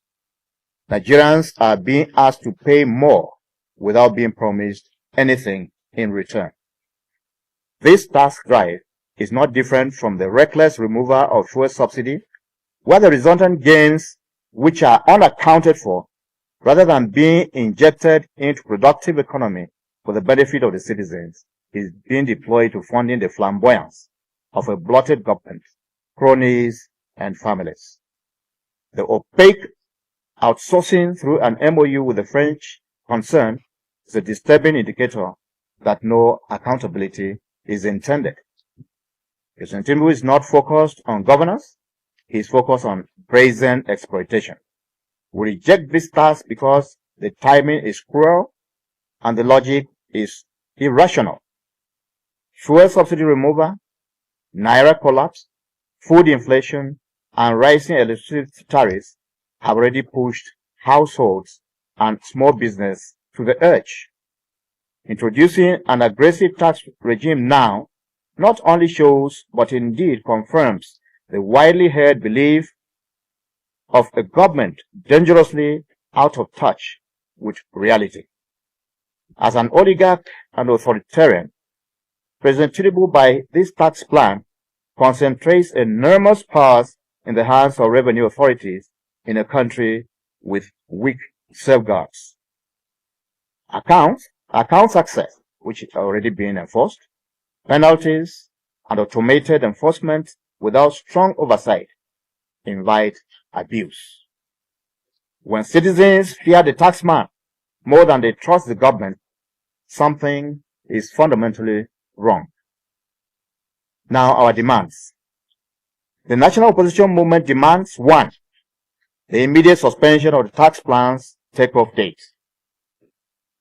2. National consultation involving labor, civil society, SMEs, professionals, and state governments. 3. Explicit social protection guarantees tied to any tax reform. 4. A focus on taxing luxury, excess profits, monopolies, and corruption, not poverty. Strong legal safeguards to protect taxpayers' rights. Nigeria does not suffer from low taxation. Nigeria suffers from waste, corruption, mismanagement, and policy arrogance. You do not fix government failure by billing the victims. We stand with Nigerian workers, traders, professionals, and small businesses. We will resist any policy that punishes the poor to excuse leadership failures. If this tax plan is forced through without suspension and consultation, the government will be fully responsible for the social and economic consequences. This is not a threat. It is a warning grounded in reality. Nigeria is hurting, and the suffering Nigerians have limits. Let us warn President Tinubu and his enforcers. The crisis in West Africa is a crisis of accountable governance, of authoritarian rule without accountability, and state capture guided by greed and arrogance. Nigeria should be saved the misfortune of stoking the fire of conflict that will destroy the prospects of democracy and development in Nigeria. Enough of insecurity, enough of the burden of his tax masters, enough of assault against opposition leaders. As we close the year, we declare a commitment to close President Tinubu's gross incompetence and assault on the integrity and stability of the Nigerian state. Thank you all. See the way it is, and it is, clearly amendable. It can be amended. So it's not a dead horse. It's a living, legislation, and is therefore subject to amendments. So the amendments can cure the defect that is being complained of.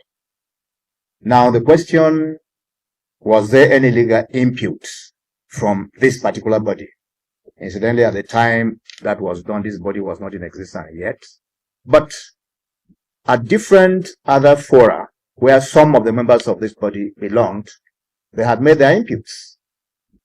And we know what, I'm also a product of the National Assembly, and we know what a public hearing is supposed to produce.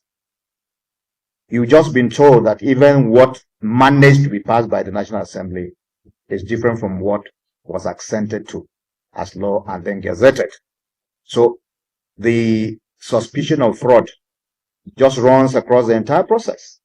So I do not think that the opinions of Nigerians were taken. And like my colleague CID Maduapong also reiterated, we are all aware that the National Economic Council rejected this document. Whatever was done behind to get some who say no to say yes, we don't know. But because maybe some of them are not part of those who are now suffering the consequences of this legislation, they could say, well, you can go ahead if it's going to help us to win 2027 election. That's not what the poor people are saying. They are saying, let us breathe, because right now we cannot breathe. Thank you. My name is Honorable Chile Ibawa, former member of the National Assembly, former Chief Executive Public Complaints Commission of Nigeria. Thank you. I'm a member of the ADC.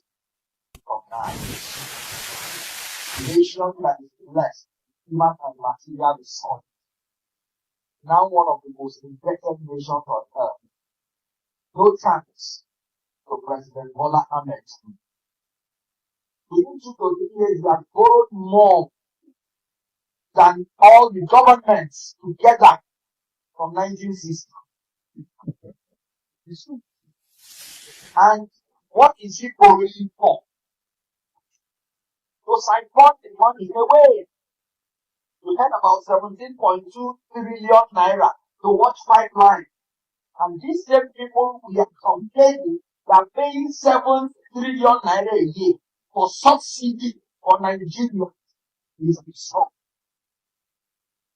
They promised that if they remove the subsidy, they would have money enough to provide infrastructure for us. Today, ASU is going on strike because nothing is provided for that.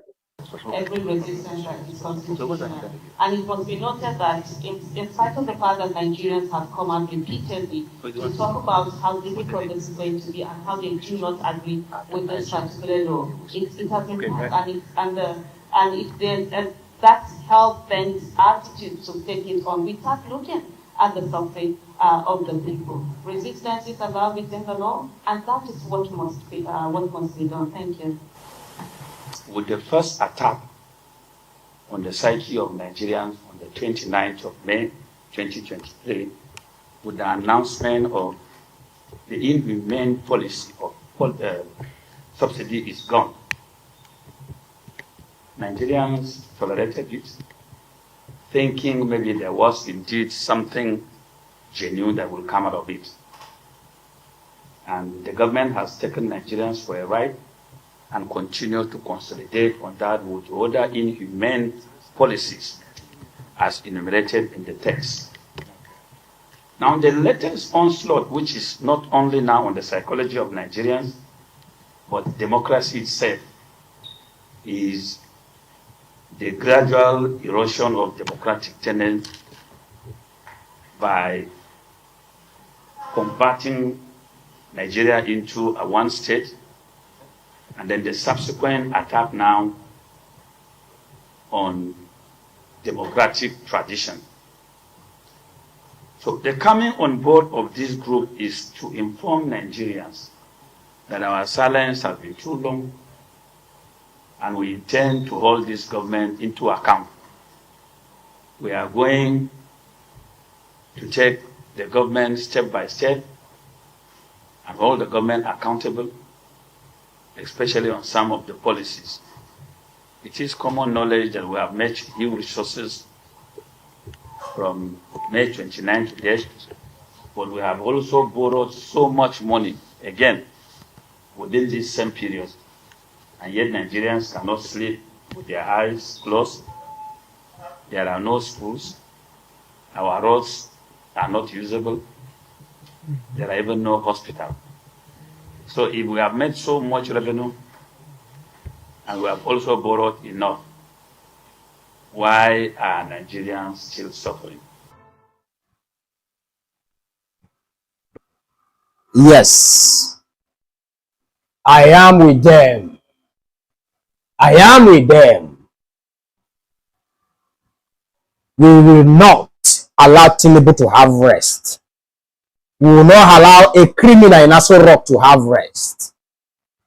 The attack on Tinubu has officially started. He will not have peace since he has decided to frustrate Nigerians. I have one slogan: do not give betrayer a second chance. I repeat, do not give betrayer a second chance. Tinubu has betrayed us. We no longer have a government. What we have is a family business. Bola Tinubu's family business. That was what we have as government. A friend from Oyo State called me yesterday. He said that the FIRS sent a document to his elder brother, forcing him to pay 40 million naira tax. And I said, how? He said that the company is even struggling to stand. That the company is even looking for a way to borrow money.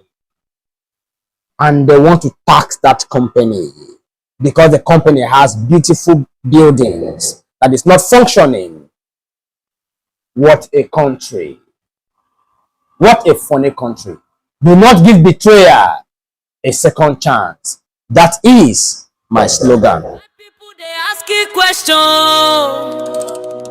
10 years don't waka. The matter still they burn.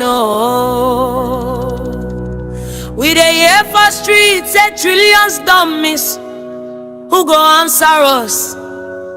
Who go talk truth? APC na thief. Now waiting people they talk. NAPC na where APC they 24. APC na thief. Now the cry of the masses. NPC na where APC they 24. Them say 20 trillion don't vanish for air. It just growing like come out, nobody nowhere. People they ask who they run the show, who they hold the pen, who signed the dough. Buhari been the minister where matter show. People they complain, say money no they show. Before him pie, him talk forgiveness. He shock the nation, he raise auspiciousness. Oh, Chai, NPC don't turn to jungle. Now where big money they disappear like candle. If 20 trillion try your hand today, Naira for strong, dollar for behave. APC na TC. Now waiting people they talk. NPC na where APC they 24. APC na 50. Now they cry of the masses. NPC na where APC they 24. Gonna Tinubu they oh petroleum chair. Everybody they ask how we go do am here. APC don't normalize the matter like play. Every year I knew all of them they display. We they shout for reform, we they beg for light, we they pray say justice go fit stand right. Nigeria no be their personal part. We need leaders we clean. We got the cats solo. Who go rescue in MPC? Who go rescue in MPC? Better cleaner. Who go stop the trillions leak? Who go break the cycle quick? Who go break the cycle quick? Better cleaner. APC na thief. Now waiting people they talk. NNPC now. Where APC they trend for. APC na tifti. Na the cry of the masses. NNPC now. Where APC they trend for.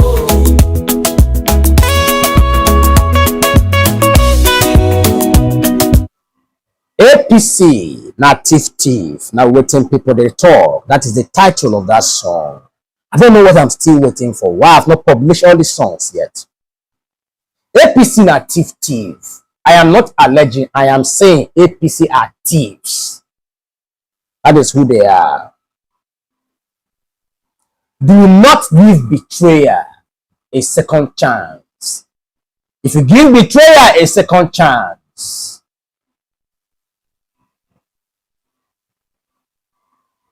any opportunity come, they will kill you.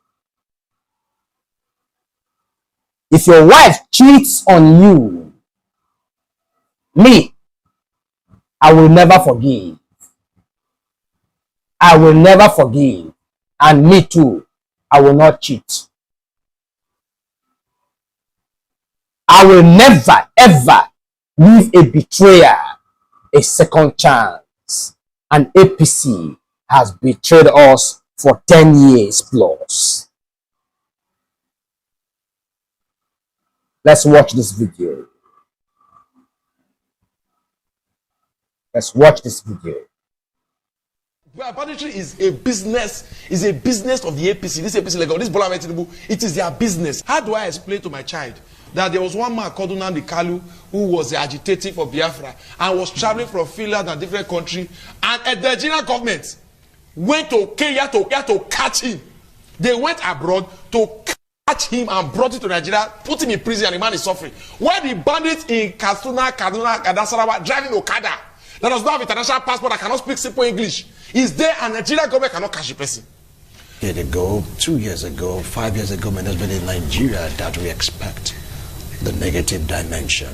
We don't pray for that, for Donald Trump to say, look, the country is a disgrace that is going to come in, guns are blazing because of Christian genocide. But what I said, that has gone beyond Christian genocide. Everyone has been affected. I mean, it's like the kidnapping, you know, the terrorists just having almost a free day, to the extent that some local government in the north are beginning to have this truce with terrorists for peace to reign. Yes, in Katsina it's happening. Talk about 14 local governments or thereabout trying to make out a peace plan. They were with the terrorists, so there'll be peace. Terrorists brandishing their weapons, walking around unchallenged, unchecked, and they're all smiling. Terrorists going for parties, spraying money with guns. Everybody's laughing and smiling. When it's time to kill, they don't look back. What is really happening? Now, what should the government do about it?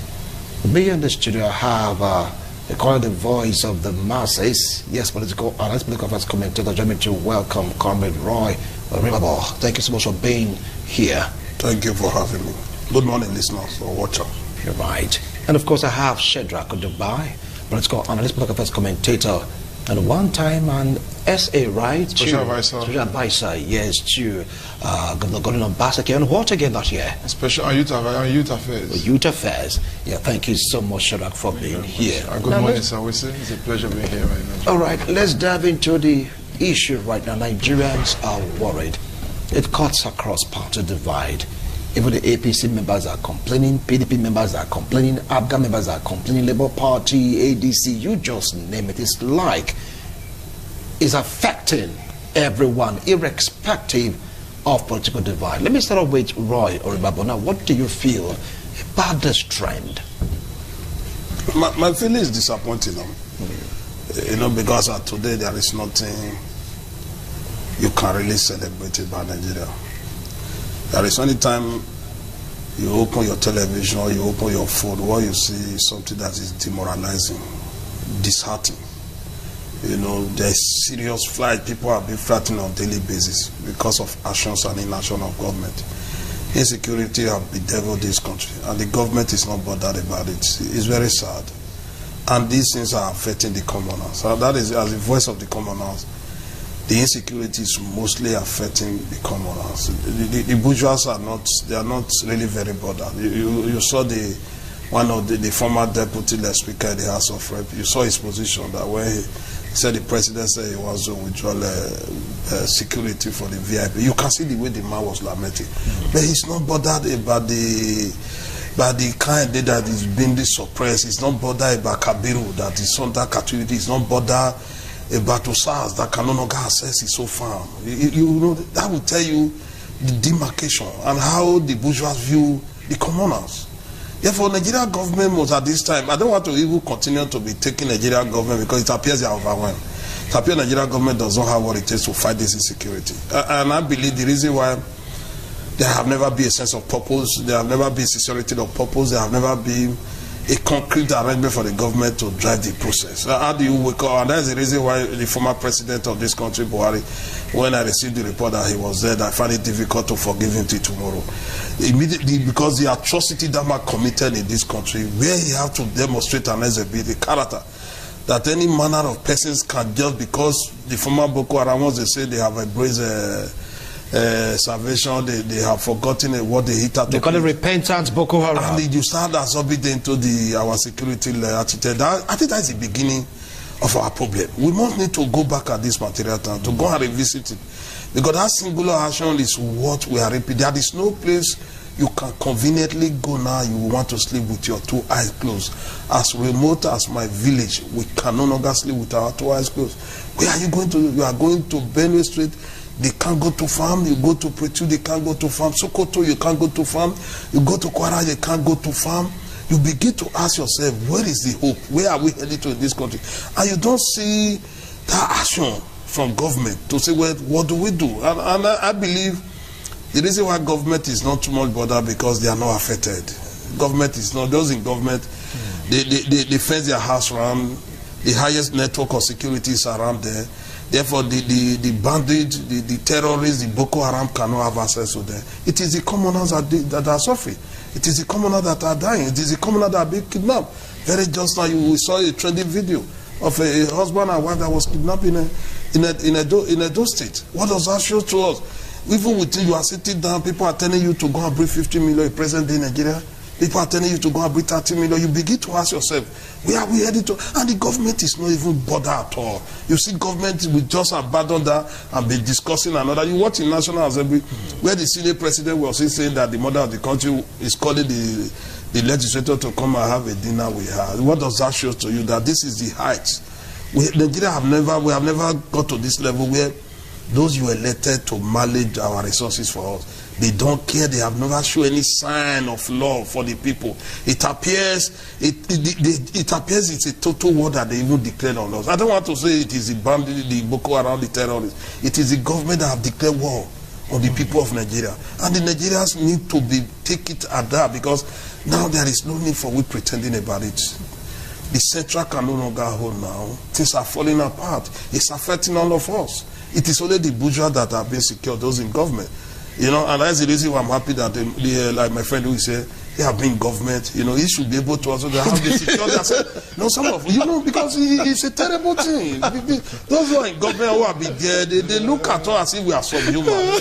He should be able, they should be able to give us a coloration of where we are heading to. All right, Shadrach, you've heard them. Said you guys have been in government. And, yes, I've been in government, no doubt. Yes. But the government I've been in is not the APC government. Because for me, having looked at how banditry and kidnapping, Boko Haram came into Nigeria and how it has been perpetrated, I've got to conclude that bandits and kidnapping and Boko Haram and ISWAP is synonymous with the APC. It's a package. It's part of the APC government in totality. No, hold on. Before we talk about APC, remember this started with the PDP. No, listen to me. I will show to you. It was done, but it started during the PDP government. It was being organized and orchestrated by the APC leaders, using it as a tool to kickstart the PDP out of to take government out of office. And when it came, they used it as a tool. It's not a business for the APC. Do you know that people that were APC right now, once upon a time, were PDP? Let me explain to you. Listen to me. Let us proceed. I said it is a part of the APC machinery. How do I explain to my child that there was one man called Nnamdi Kanu who was agitating for Biafra and was traveling from Finland and different countries, and the Nigerian government went to Kenya to catch him. They went abroad to catch him and brought him to Nigeria, put him in prison, and the man is suffering. Where the bandits in Kaduna, Sarawak, driving Okada, that does not have international passport, that cannot speak simple English, is there, and Nigerian government cannot catch a person. See, let me tell you, Nigerian government, banditry is a business of the APC. This APC, like this Bola Tinubu, it is their business. I will explain to you. When Bello Jonathan was president, he stayed there for 5 years. In those 5 years, you know how much he spent buying military gear to fight Boko Haram? He spent 679 million. 679 million, not up to $1 billion. Buhari stayed in office for 8 years. In those 8 years, he spent 260 billion.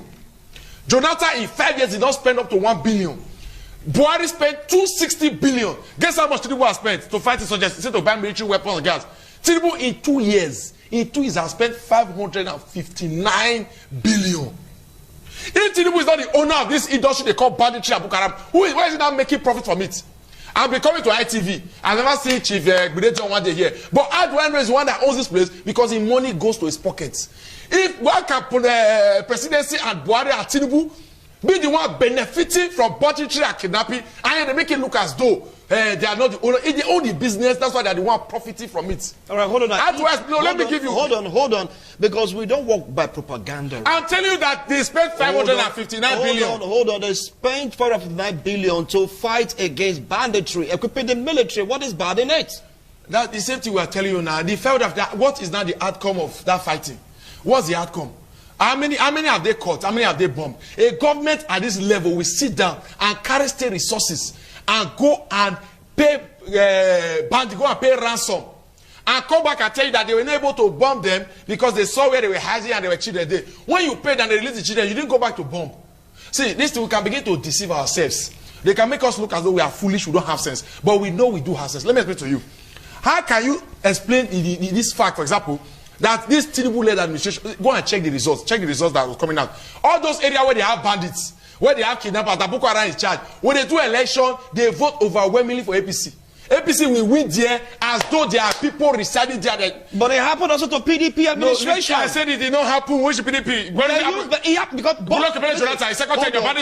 Hold on, because in Nigeria, they have this notion of they call tranquility, so to speak. The bulk of the vote always come from the north. No, I'm telling you about that. I'm telling you about those. But we were calling about some certain local governments that are now being under siege. Those local governments, they do election in 2027. They will all vote, and we vote for Tinubu, and we win massively in those places that are under siege.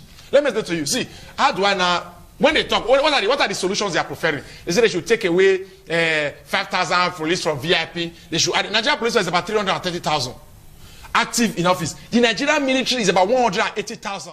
Yes, that my brother, they have spoken my mind. APC and banditry, APC and terrorism is one and the same.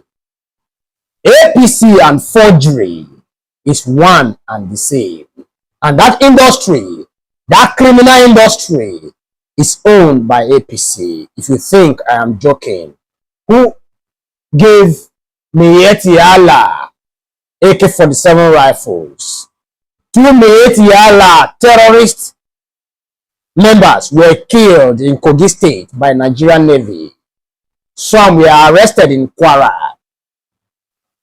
It took Nigerians, it took us to shout for the system, for Nuhu Ribadu, the NSA of Nigeria, to accept that yes, he gave them the guns. That's what I'm telling you. The APC and criminality is 5 and 6. I have a lot of videos for here to watch before I go into the analysis proper. Now, I want us to watch this video from the NLC. I call them the fake NLC because since the emergence of APC, the NLC died a natural death. I don't know what they are protesting for because they've seen the body language of Nigerians. They now want to protest. If it was before, you would have seen the protest will gather a lot of momentum. But because the NLC is useless, the protest was rubbish. Let's watch the video. fellow citizens, we are gathered here this morning in solidarity with the Nigerian people. All our people all over the country are aggrieved over the state of insecurity in our country. Worsening insecurity are out today to demonstrate our resolve to pressure the government to take care of our security and welfare, because it is stated in the bourgeois constitution of Nigeria that the welfare and security of the people shall be the primary purpose of government. So, this is not a matter that requires foreign invasion of our country. We kicked against, in 1962, Nigerian youths fought against the Anglo-Nigerian Defense Pact.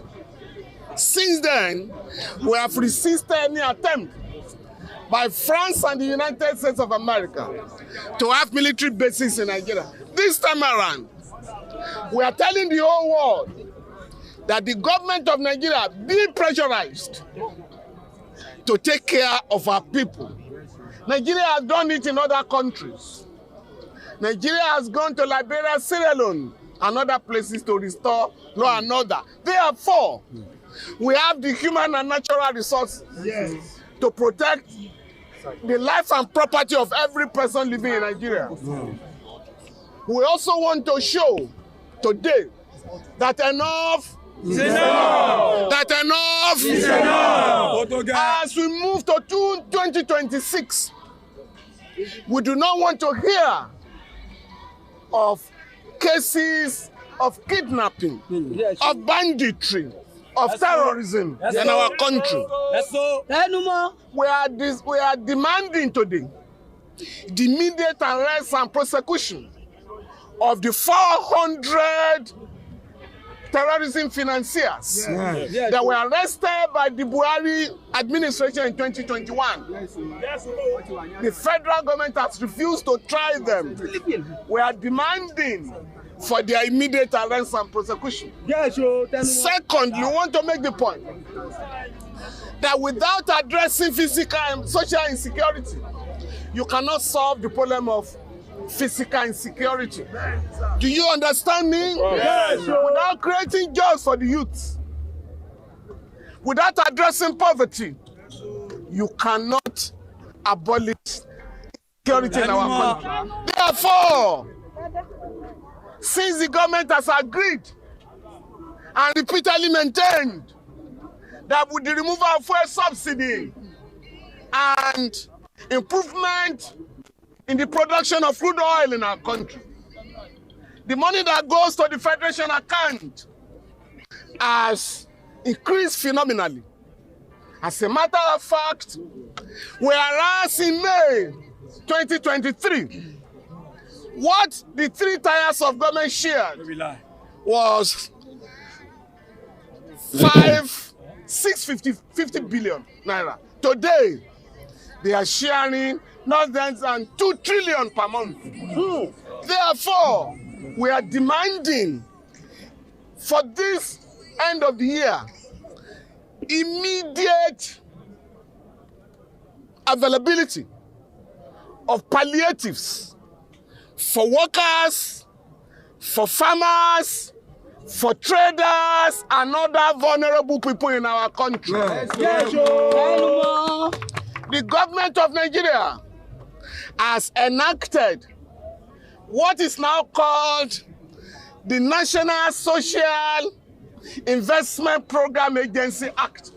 Under that law, the government of Nigeria shall make available, or rather what they call cash transfer, to the vulnerable people in our country. The government shall implement the Empower project.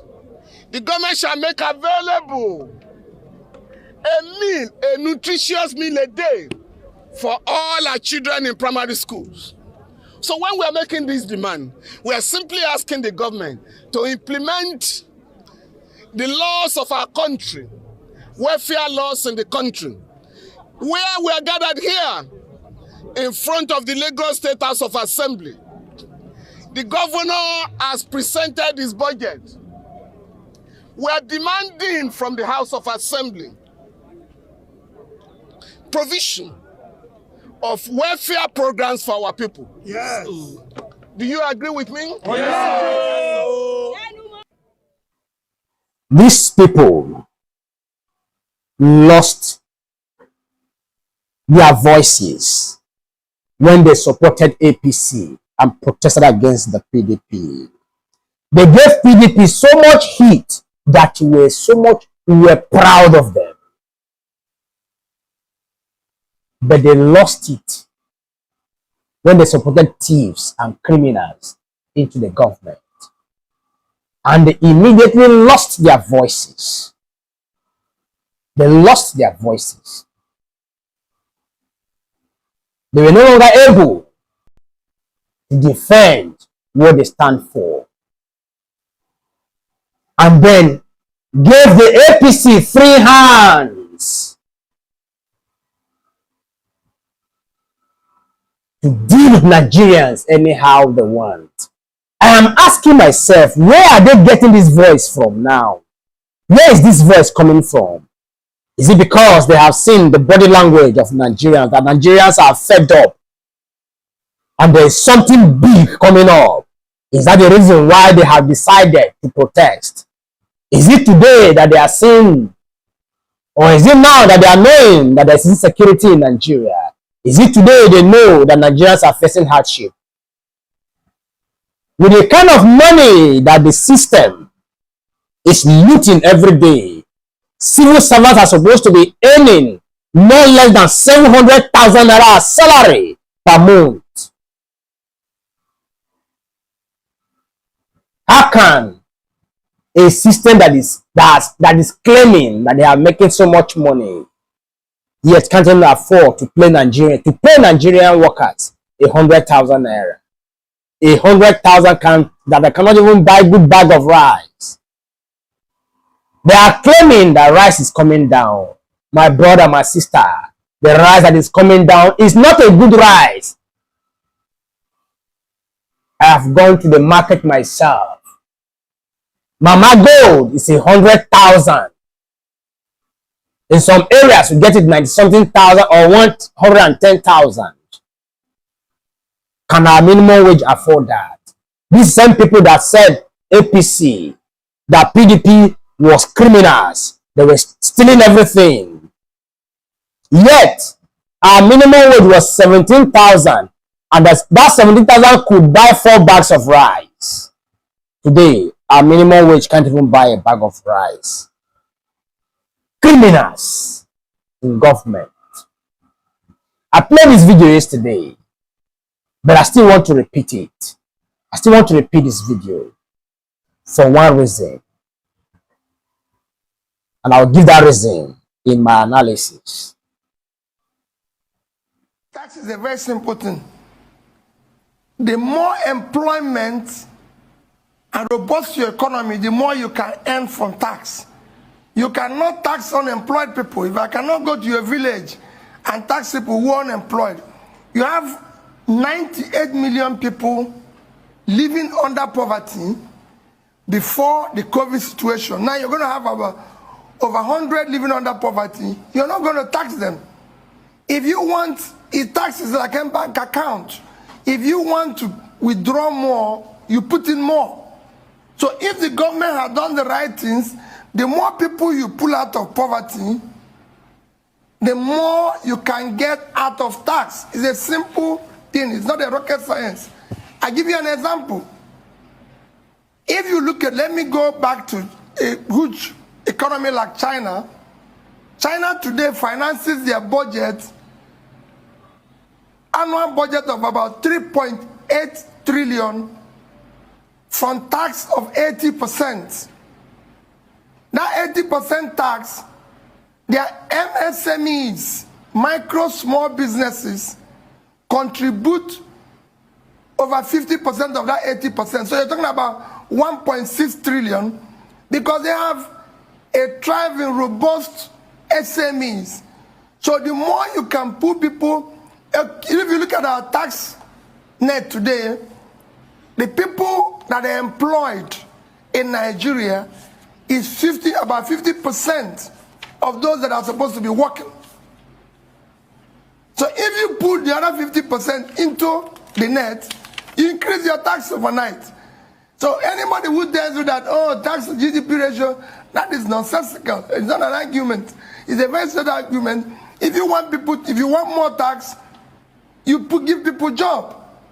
People can't pay you by not doing anything. In fact, people are being overtaxed in Nigeria because that's why MSMEs are collapsing, because there's not a lot of them. What you need to do is to create a great environment where there will be so many businesses employing people, support the engine of growth in any economy.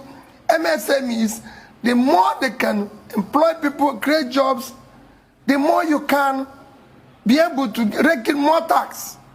Otherwise, you can't get more tax. Let's widen the tax net.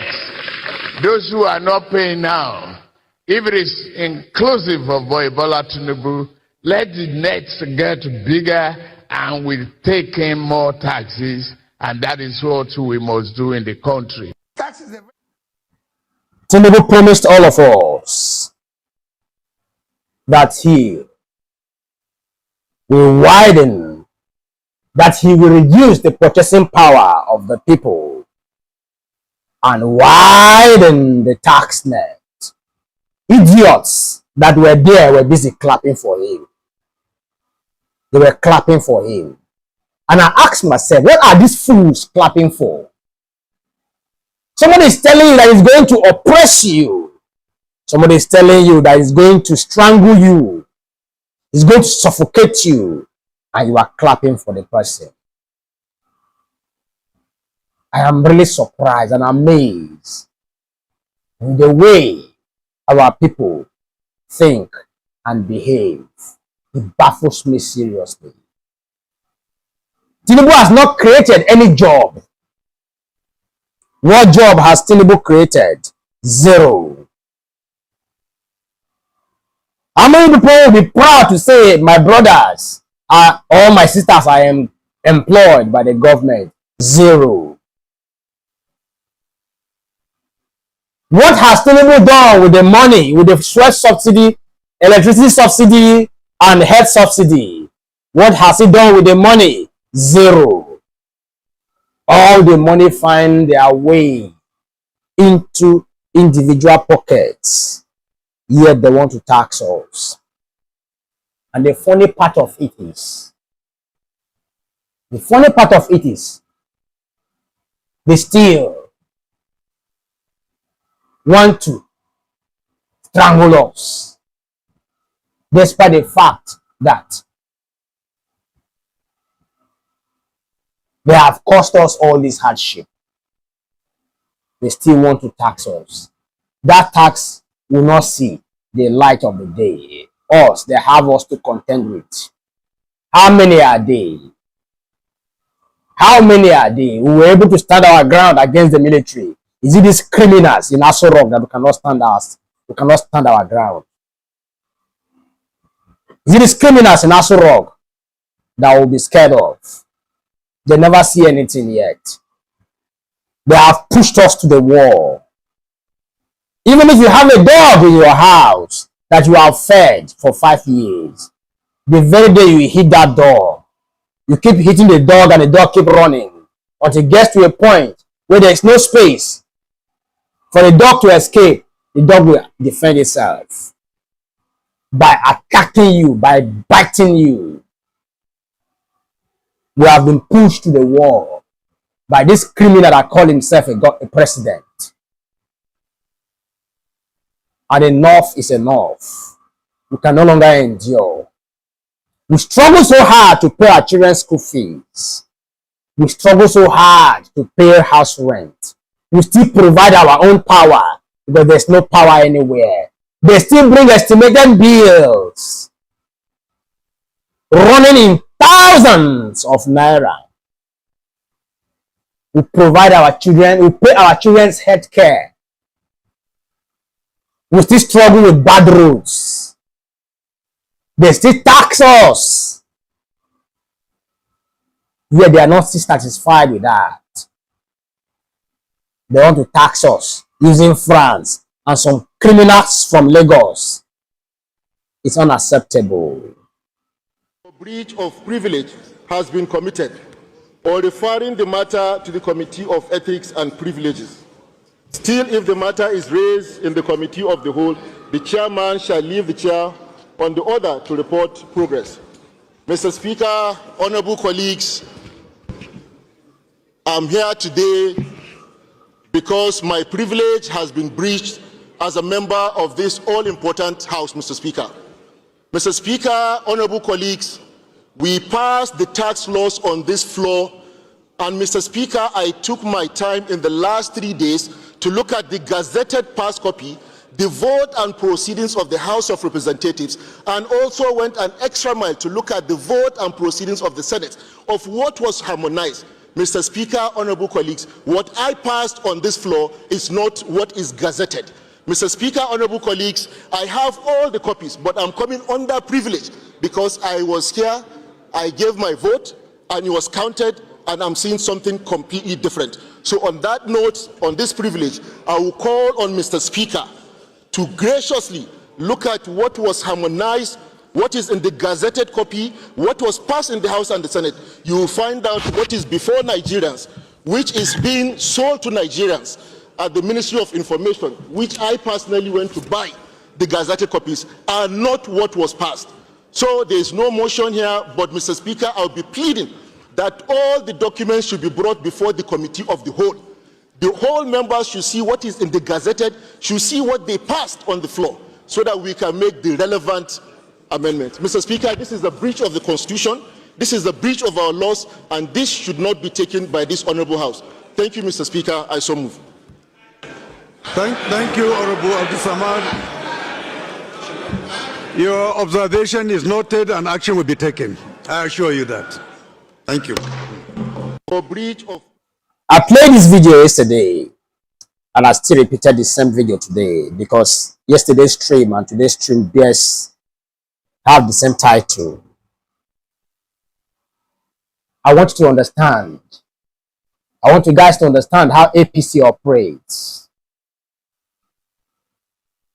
I've never seen a party as criminally minded like APC. Tax bill, the law, it was passed in the National Assembly. And Bola Tinubu decided to forge his own by removing some of the things that the National Assembly passed and adding their own. To benefit who? Tinubu and his family and his cronies. Tinubu and France. The question is why? They say charity begins at home. But Tinubu's own charity begins from France, then to his family and cronies. Which type of government is this? What do we call this type of government? If it's not a terrorist government, if it's not a criminal government, what do we call it? What do we call this type of government? Okay, I still have another video here to play. Let's watch this video. And then when I come back, we'll analyze.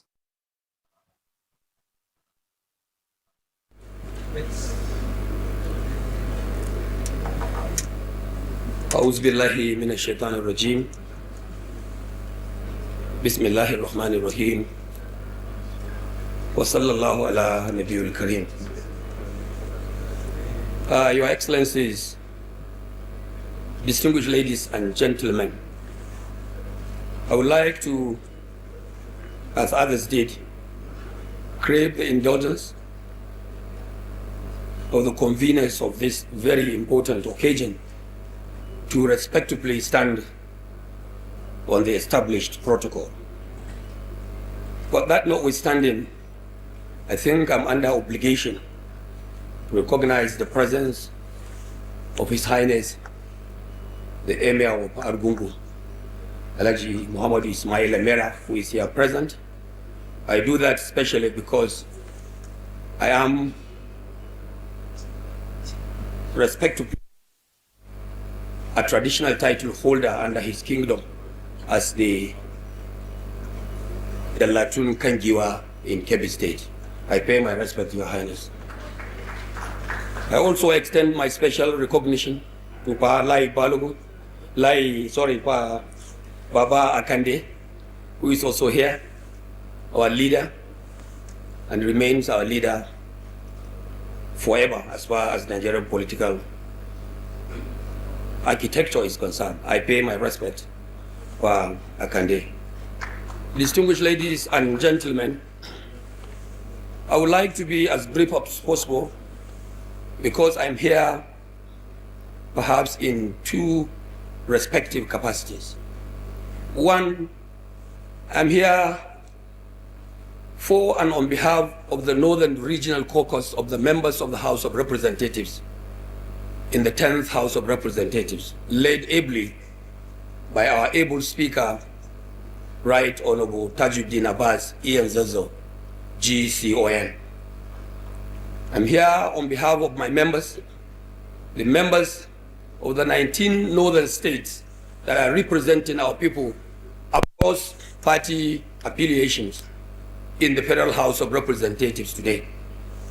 Distinguished ladies and gentlemen, I therefore want to, on behalf of my respected colleagues, felicitate with the convener and of course the author of this very important document, our leader also, Pa Lai Balogun, former Minister of Information.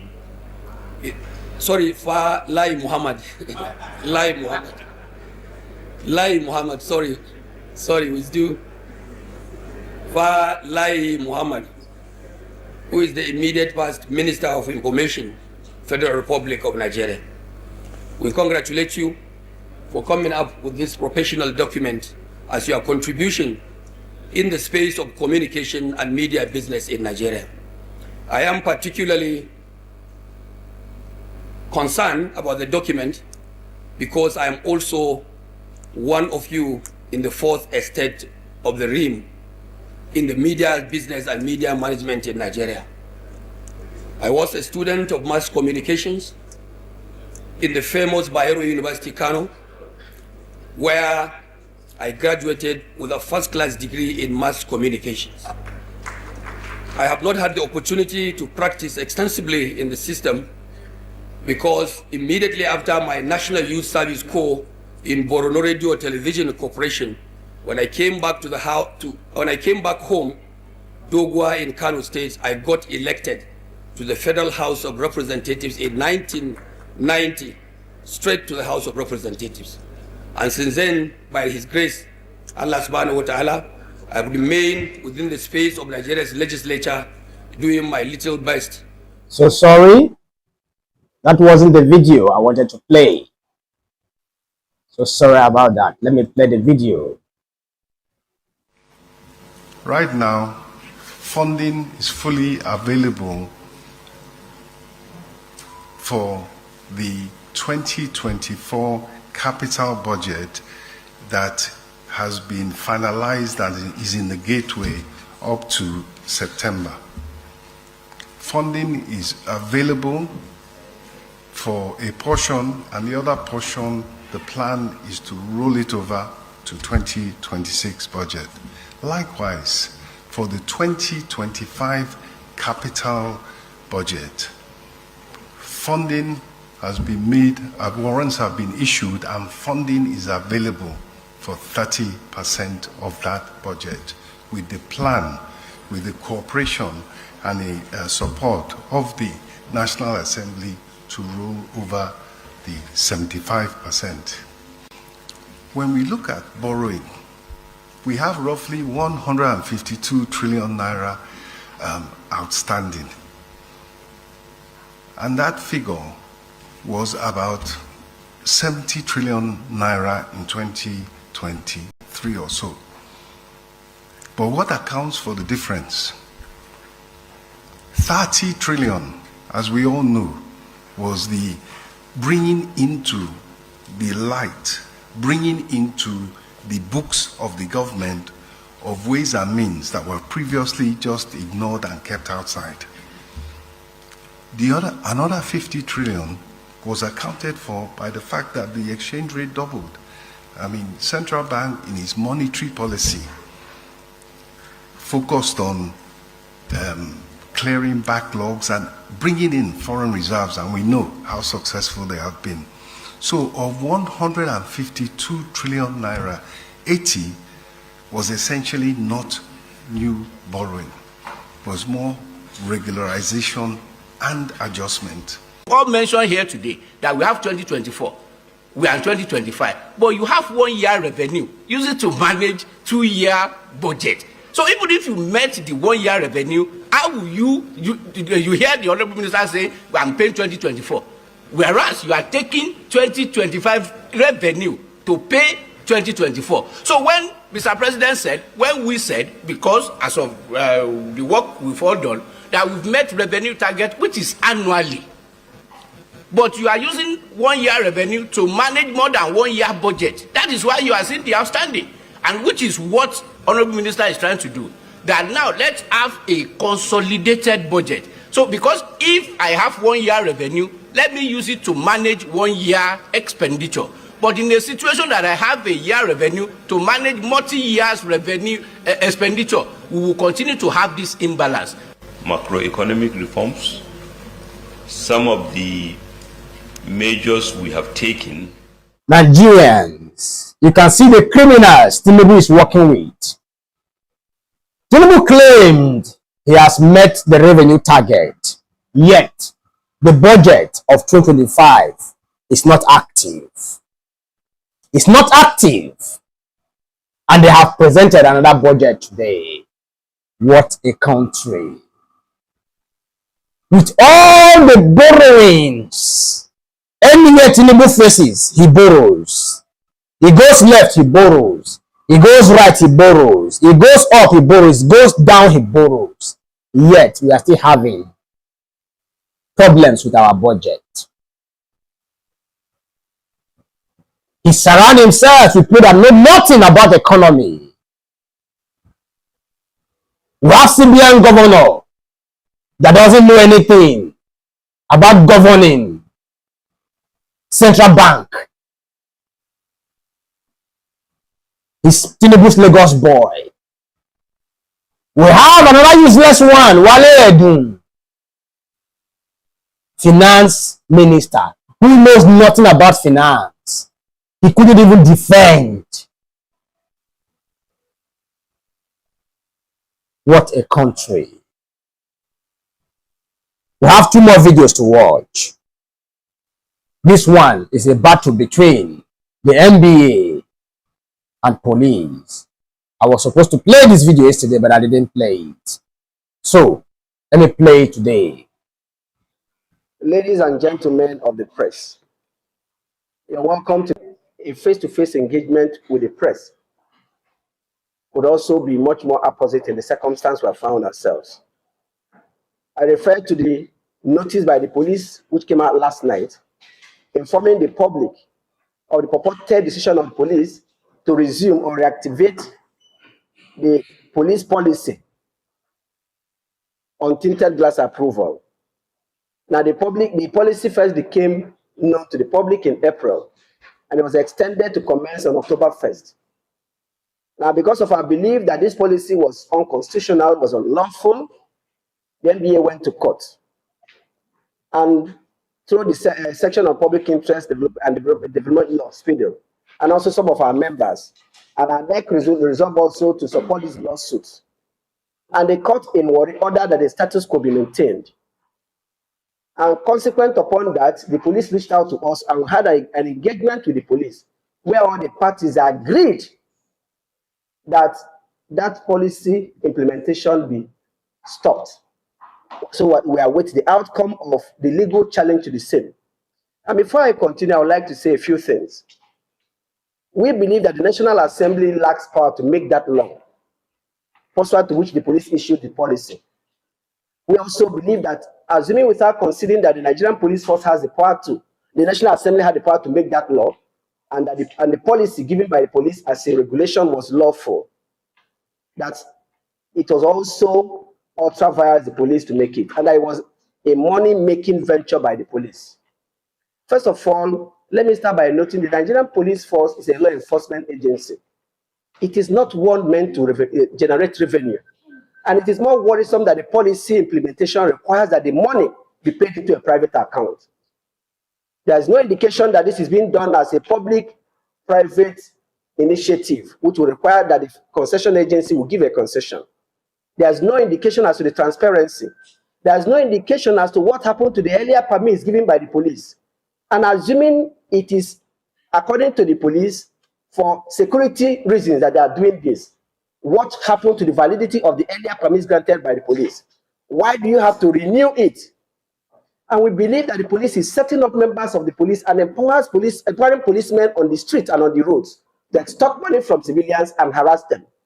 And we also believe that the purported notice of resumption is a calculated attempt by the police to make life very difficult for people this festive period. By claiming that the resumption will be by 2nd January 2026, the police is simply saying, rush to get the so-called permit. So Nigerians who are already growing under harsh economic conditions, who are trying to feed their family, and those who are trying to find ways to travel to their villages and other places for the festive season, would have to accommodate the extortionate rate for obtaining this. And those who have tried to say that even the official fee is not enough. You have to also pay third parties to be able to get this. And our question is, if it is a crime-fighting measure by the police or policy by the police, and not a money revenue-making one as we contend it is, and as it is indeed, why can't this data be obtained at the point of renewal of your vehicle particulars, which involves the police, the customs, the state security service, and the licensing authority? Why is the IG so interested in compelling members of the public to pay money into a private account? And there's a lot of opacity. How did they arrive at the amount being paid? How is this money being spent and shared? If it is for public purposes, why is it not being paid into federal government account through a TSA account? And we think that Nigerians should rise up to condemn this. The police should focus on protecting the lives of the people, not making off their back. The people are already suffering. But above all, as a professional association whose motto is promoting the rule of law, we think that they have action by the police under the IGP, Inspector General of Police, Egbetoku, flies in the face of judicial proceedings involving the police. It does not matter whether there's an injunction or not. The police ought to await that outcome to which they are represented by a counsel. And they are represented by a senior advocate who gave court an undertaking that the police would not do anything. And we hope and believe that it is not the lawyer who has advised them that they can resume this collection while the matter is pending in court. Nigerians are suffering enough, and the police should not add to their problems. Police should not add to the difficulty business that people will experience while traveling on the road for the festive season. We need to stop this, and we need to be guided by the rule of law. I need to remind the police that the police will benefit more from a peaceful and orderly society, that the police will stand to benefit more from a society where people respect judicial proceedings and allow the courts to determine between two contending parties. And it will be unlawful and indeed a brazen act by the police to insist on proceeding with this collection. More so after we had a roundtable meeting and agreed to suspend this. But beyond that, the police must be partners in progress and not have anything to do with any situation or thing that imposes hardship on the people. And we thought we should have this conversation with you gentlemen of the media. To my immediate right is Abdul Mohammed Hussein, who was part of that meeting.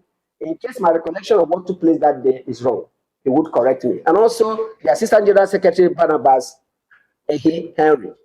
But we thought we should have this conversation because it has very negative perception for our society and the police. And we should not tolerate such a thing. And the police should allow people to enjoy their season and leave anything about tinted approval. And if it is indeed to secure the lives of the people, there must be more creative ways of of protecting the people and ensuring the security of the people without imposing further financial hardship on the people. And also doing it at a time that members of the public who may need to travel, who may need to put their vehicles on the road, will be harassed, extorted money, have their movement impeded, and oftentimes maybe impounded by overzealous policemen on the road, who may not distinguish even between the so-called takeoff time of January 2nd. It's a time to say no. And we're also calling on the President of the Federal Republic of Nigeria, Asiwaju Bola Ahmed Tinubu, the Commander-in-Chief of the Armed Forces, to call the Inspector General of Police to order. We've also, as at this moment, delivered a letter to the Office of the Attorney General, asking the Attorney General to also write to the police to cease and desist from this unlawful activity, which does not portray the country in a good light and imposes unnecessary hardship on the people. This must stop. We'll be willing and free to entertain your questions related to it or any issue related to the administration of justice. And we also once more thank you for coming. Imagine how it will be on the federal highways and state highways. Enough is enough. The police should not continue to push the people. Thank you also very much. I mean, it's shocking. The police never reached out to us again. We were supposed to set up it was also supposed not only to address this, but other issues that may be of common interest, not only to the police, but to the bar and the general public. And we all agreed in it. And in the course of hearing, their counsel gave an undertaking that the police will not do anything. And that is a judicial undertaking that the counsel has done on behalf of his person. And the court noted that, and it has the effect of an order of courts. When you say we will not take any steps, and indeed, even in the absence of that, when we are challenging such a policy, the normal thing will be for the police to respect the judicial proceedings and allow a judicial pronouncement to be made on the matter. If indeed the police is the responsible organization we believe it to be, whether with or without a positive court order stopping them, they have a duty to respect the outcome of that matter so that the court will make a pronouncement on it. It would be irresponsible of any of the parties to continue to take steps to implement a policy like that is being challenged. Also, the lawfulness of the same is being challenged. It's even in the best interest of the police to await judicial pronouncement so that we will know who is right and who is wrong. Yes, otherwise you force a fair accomplice. You are simply telling the court, to hell with you. We don't care about you.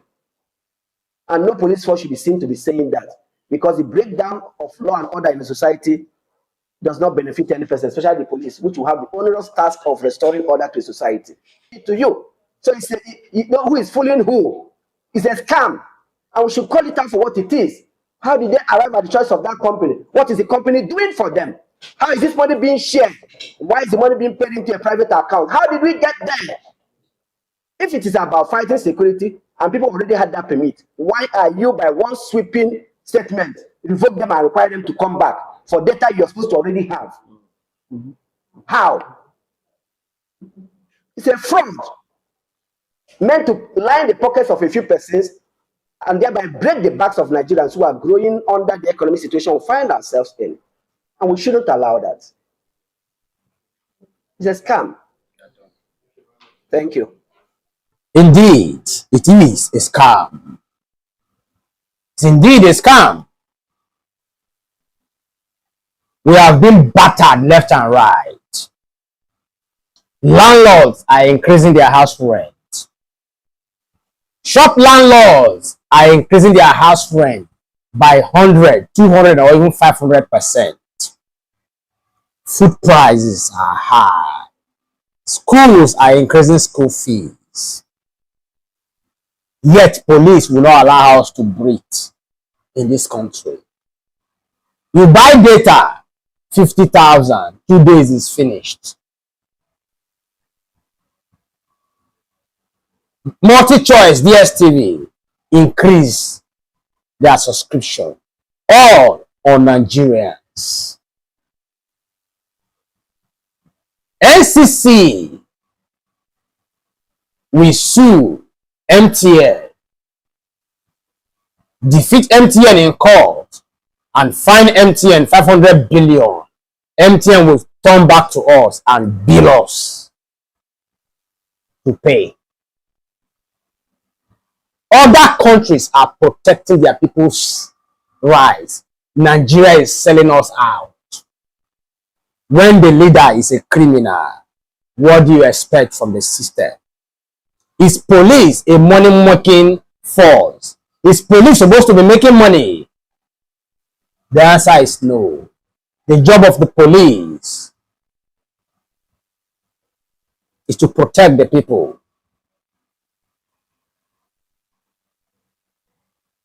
The job of the police is to protect the people. But no, police has turned itself to a money-making venture.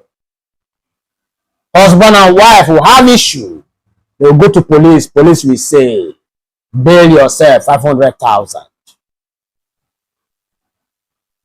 Just like what Tiger-based police station is doing in Imo State. Killing innocent people for nothing. Tiger-based police officers are terrorists. Tiger-based police officers are kidnappers. Tiger-based police officers are criminals. Nigerians are running away from criminals, running away from terrorists, running away from thieves, running away from kidnappers. Then they are also running away from Tiger-based police officers.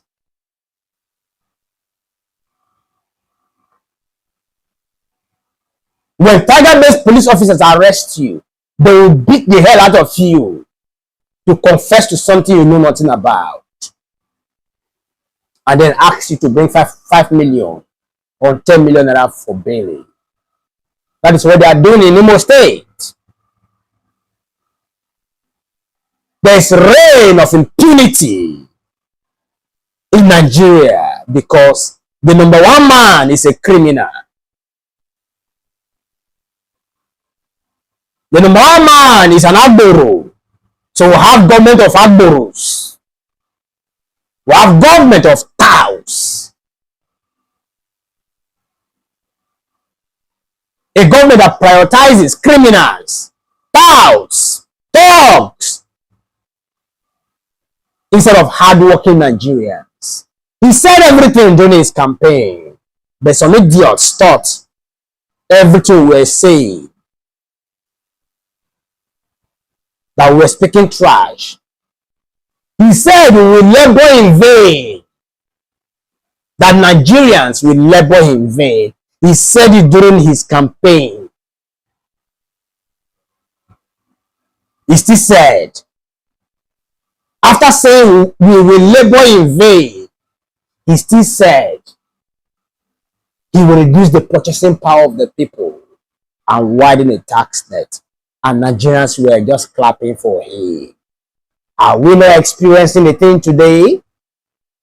The Northwest that voted for him, are they not crying today? They are all crying. That is why I'm so happy when we were telling them that this man knows nothing about governance. He met wealth in Lagos. And then did everything possible to make sure he taxed the people of Lagos. And then people are now saying that he did very well. You can never compare Tinubu's experience to Jonathan's experience. Jonathan beats him 1,000%. Or will you compare him with Sowore? Sowore has leadership inside him, inborn inside him. Or will you compare Tinubu to Mr. Peter Obi? The answer is no. Peter Obi beats him hands down in terms of leadership. Nigerian government is not thinking of manufacturing. It's not thinking of productivity. All Nigerian government is thinking about is how to tax and borrow. That is the only thing they know how to do. 2 years of Tinubu, he has borrowed more than, he has borrowed above what PDP 16 years have borrowed. He has borrowed more than Buhari's 8 years plus PDP 16 years put together. Yet he's still not satisfied. He's still borrowing more. What a country. He's a sweet talker. Let's listen to him. He gave a budget today. He presented his budget today. Let's listen to his speech. And then we'll go into the analysis of today. And then we'll call it a day. The institution must play its part and play it effectively. Mr. Chairman and fellow Nigerians, the 2026 budget is guided by 4 clear objectives. 1, consolidate macroeconomic stability, improve the businesses and business environment, investment environment, and all of that together. Promote job-rich growth and reduce poverty, and strengthen human capital development while protecting the vulnerable. In short, we will spend with purpose, manage debt with discipline, and pursue broad-based sustainable growth. Distinguished leaders or members, the 2026 federal budget is anchored on realism, prudence, and growth. The key aggregates are as follows. Expected total revenue is 34.33 trillion naira. Projected total expenditure is 58.18 trillion naira, including 15.52 trillion naira for debt servicing. Recurrent non-debt expenditure is 15.2 trillion naira. Capital expenditure will be 26.08 trillion. The budget deficit is expected to be 23.85 trillion naira, representing just 4.28% of our GDP. These numbers are not mere accounting lines. They are a statement of national priorities. We will remain firmly committed to fiscal sustainability, debt transparency, and value for money spending. The year 2026 to 2088 medium-term expenditure framework and fiscal strategy paper set the parameters for this budget. Our projections are based on 1, a conservative crude oil benchmark of US $64.85 per barrel. 2, crude oil production of 1.8 million barrels per day. And 3, an average exchange rate of 1.4 naira to the US dollar for the 2026 fiscal year. We will continue to reduce waste, strengthen controls, excuse me, strengthen controls, and ensure that every Nigerian borrowed or spent delivers measurable public value.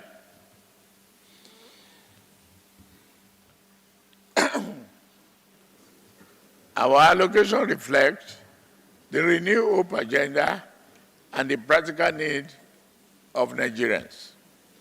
Key sectorial provisions.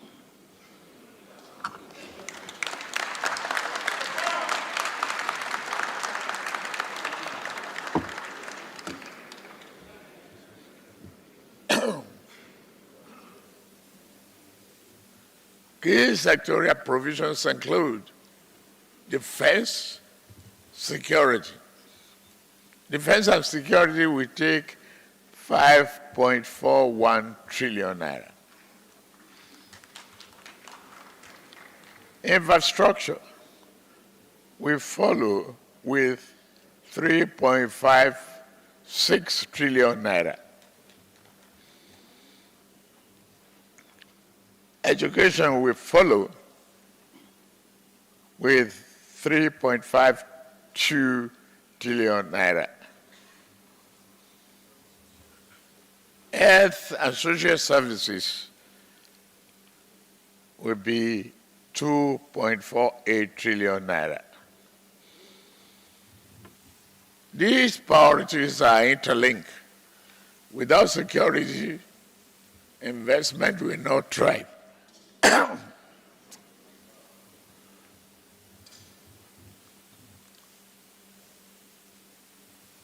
Without education and healthy citizens, productivity will not rise.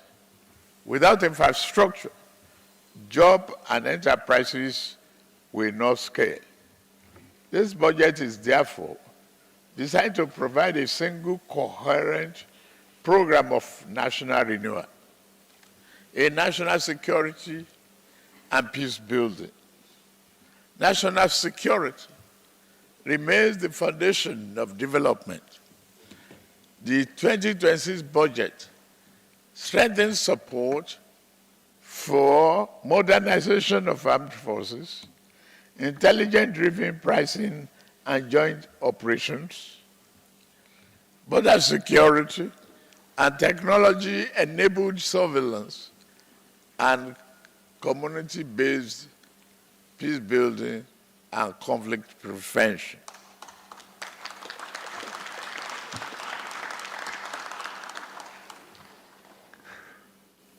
We will invest in security with clear accountability for outcomes, because security spending must deliver results to secure our country. Our priority will remain on increasing the fighting capability of our armed forces and other security agents, boosting the effectiveness of our fighting forces with cutting-edge equipment and other hardware.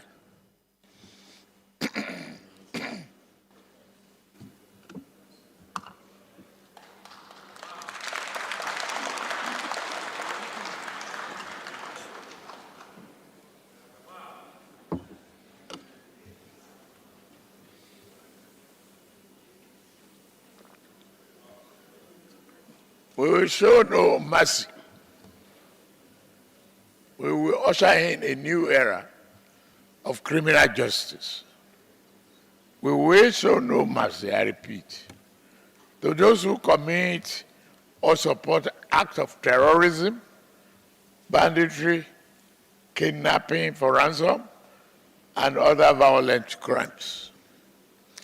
Our administration is resetting the national security architecture and establishing a new national counterterrorism doctrine, a holistic redesign anchored on unified command, intelligence gathering, community stability, and counterinsurgency.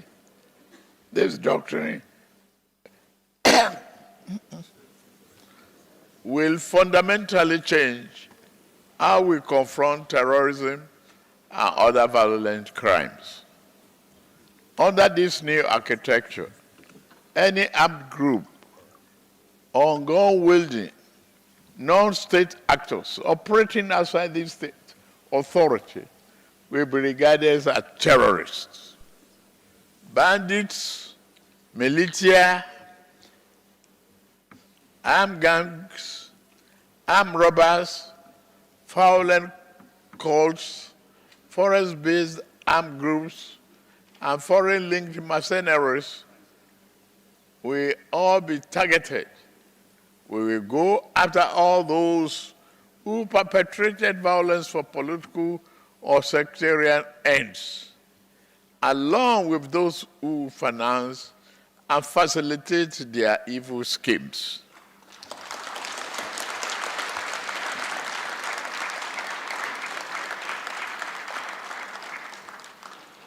On our human capital development, education and health, no nation can grow beyond the quality of its people The 2026 budget strengthens investment in education, skills, healthcare, and social protection. In education, we are expanding access to higher education through the Nigerian Education Loan Fund. Over 780,000 students have been supported in partnership with 229 tertiary institutions nationwide. In healthcare, I'm pleased to highlight the investment in 6% of the total budget size, net of liabilities. I repeat, 6% of the total budget size, net of liability in healthcare infrastructure. We also appreciate the support of international partners, recent high-level engagements with the government of the United States. It has opened the door to a $500 million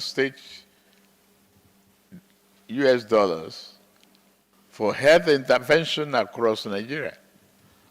We welcome this partnership and assure Nigerians that these resources will be deployed transparently and effectively. The economy and productivity. Across the nation, projects of all shapes and sizes are moving from vision to reality. Go around, you will see it yourself. These include transport and energy infrastructure, port modernization, agricultural reform, and strategic investment to unlock private capital. We will take decisive steps to strengthen agricultural markets. Food security shall remain a national priority.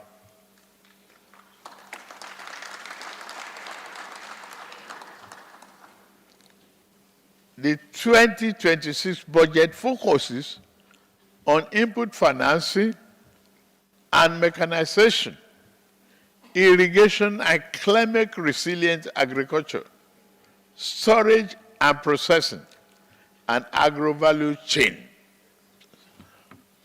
This measure will reduce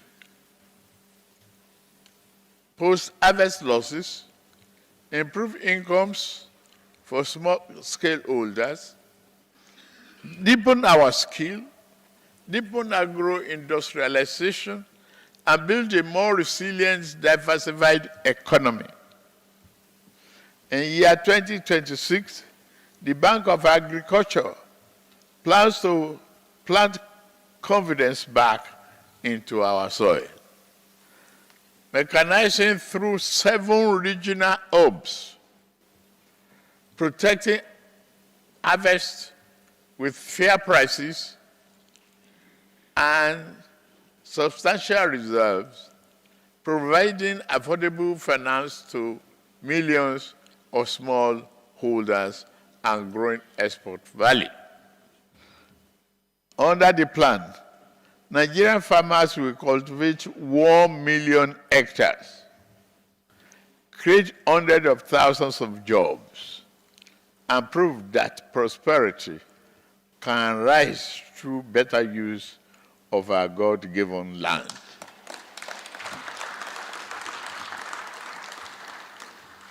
On procurement, starting in November last year, the government has embarked upon a comprehensive framework of procurement reforms. These reforms have enhanced the efficiency and generated significant cost savings for the government, resulting in reduced processing times for government contracts and better enforcement procedures directed against hiring contractors and government officials.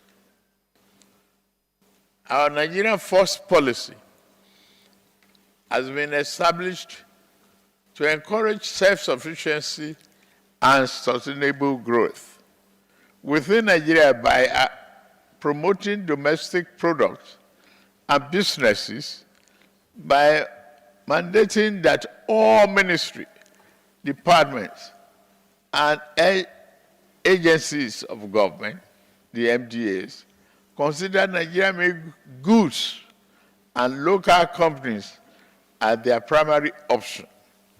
The policy aims to support local industries, create job opportunities, and reduce dependency on imported items. This bold new... You made submission of, the populace taking ownership of their resources. In the same breath, also calling on Nigeria to be dismantled. Would you want to shed more light? No, I didn't say dismantled. No, I didn't say, no, don't go into do that one. I didn't say, I said dismantle this criminality that is keeping us undeveloped. Let it be clear. I didn't say dismantle Nigeria. Dismantle this process that keeps us undeveloped. That is different. I said everybody have what it takes. So that's I never use the word dismantle Nigeria. Dismantle the criminality that keeps us undeveloped. Because we're not doing the right thing. That's what I've said. We're not doing the right thing. If we're doing the right thing, we won't be talking about what he's saying today.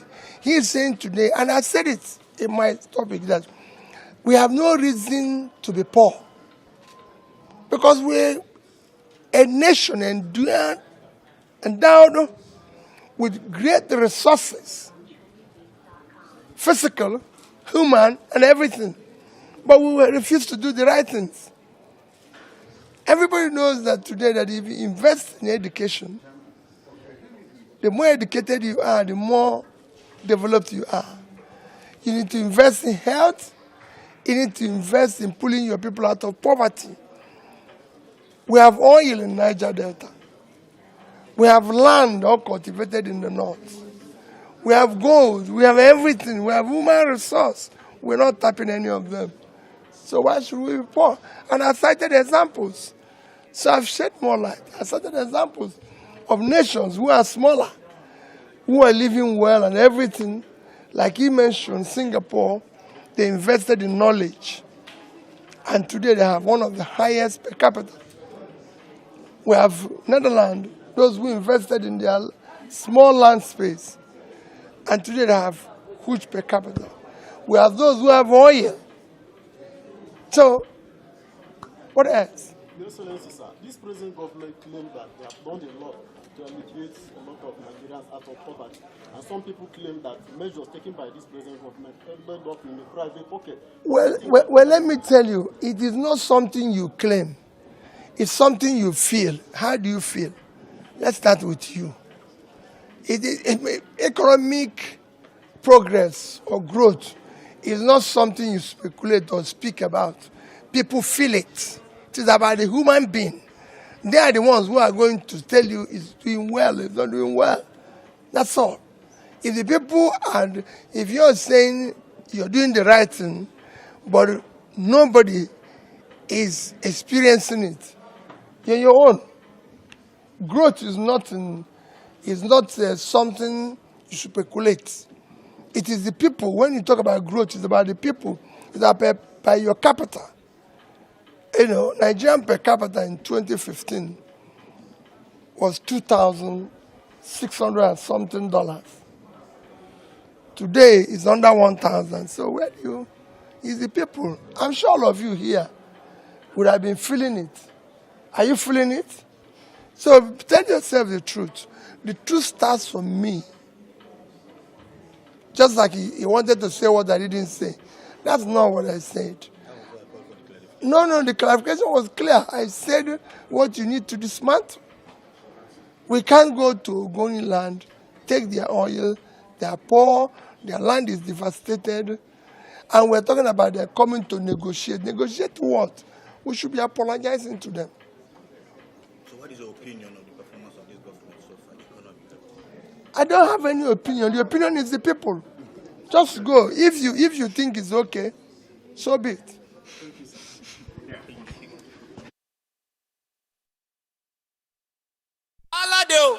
Wahala for APC government. Them things say we know they see am. You go soon go round. Waiting go around, go surely come around. Wahala for APC government. We go come back. Oh. Wahala for them greedy men. We go reach them house. Oh. If you live for glass house, no they trust. Oh. That truth we talk. Oh. Tinubu talk for 2, 3, 4. Say Jonathan lazy man. Say they sleep when jihadists they buy Christian. Now we don't turn am on turn, Trump done the one am say stop the pine. Now who incompetent now? Now who no fit govern now? APC don't turn our life to survivor exam. Wahala for APC government. They no sabi government. Wahala for fake policy. We dey suffer, them dey flex. Now pepper we dey chop every day. Dollar don't climb, people know they pay rent again. Them say so video go help, but it just fight the war. Then they introduce policy to buy us more. Canada God don't vex, label APC, PDP terrorist name. Now through corruption, through pain, them turn Naija to suffering game.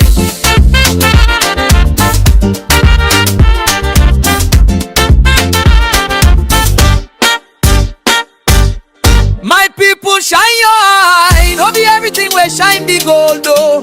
If them promise you change, check the fine print. Cause the APC don't show us pepper. The hot past you. If they promise you change, ask for the meaning of the change. Because APC can never be trusted. They are very good with words. And we Nigerians forget so fast. APC under Buhari was paying subsidy. And they claimed they have removed subsidy. When we dug deep to know what was going on, and we discovered that APC was actually paying subsidy and then looting a very huge percentage of that subsidy. They say it wasn't subsidy, it was under recovery. I'm starting from the foundation to tell you that APC can never be trusted as a party or as a people. They said it was under recovery. That was from the mouth of the Minister of Finance, Kemi Adeosun. Now my brother tell me, my sister tell me, when the price of a tuber of yam is 1,000 naira, the landing cost is 1,000 naira, and I decide to pay 500 naira for that tuber of yam so that you can buy for 500 naira, what have I done? Have I not subsidized that yam for you? But APC under Buhari told us it was under recovery. I want to tell you how much these people lie and cover their lies. They try to cover their lies thinking that Nigerians are uneducated people. They think Nigerians are stupid and foolish. Let's fast forward to Tinubu. Tinubu gave the first budget. What did he do with the budget? What did he achieve with the budget? The budget is a budget of fraud. How many budgets has Tinubu presented so far? And what have they achieved? According to the information reaching me now, only one budget is being used for how many years? And they claim they have met the revenue target. You can see that APC government is a government of propaganda and lies. There is no two ways about that. And that is the truth, my people. Yeah. That me be Mr. Truth9ja. The man we want peace, the man we no hate. The man we stand for progress for everybody. I talk I'm clear, we all deserve better. We deserve suffer, no be so God right.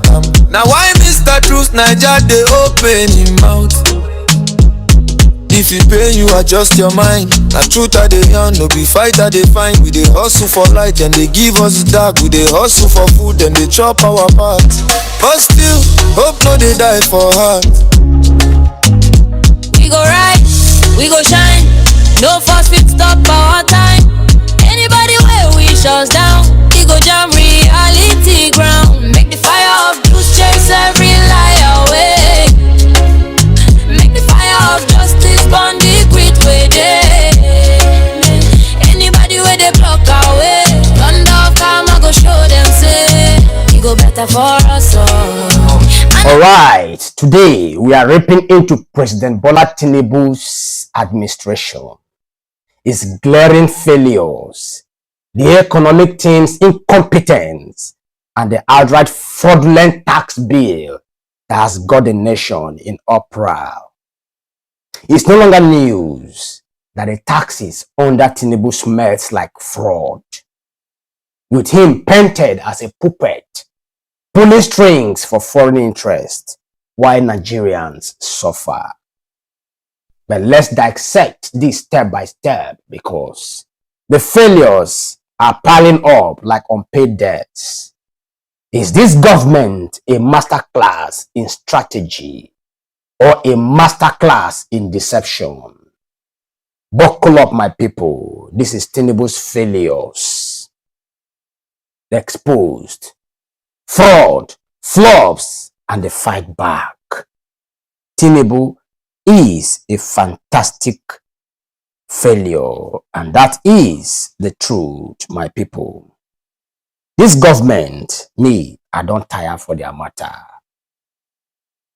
I want to debate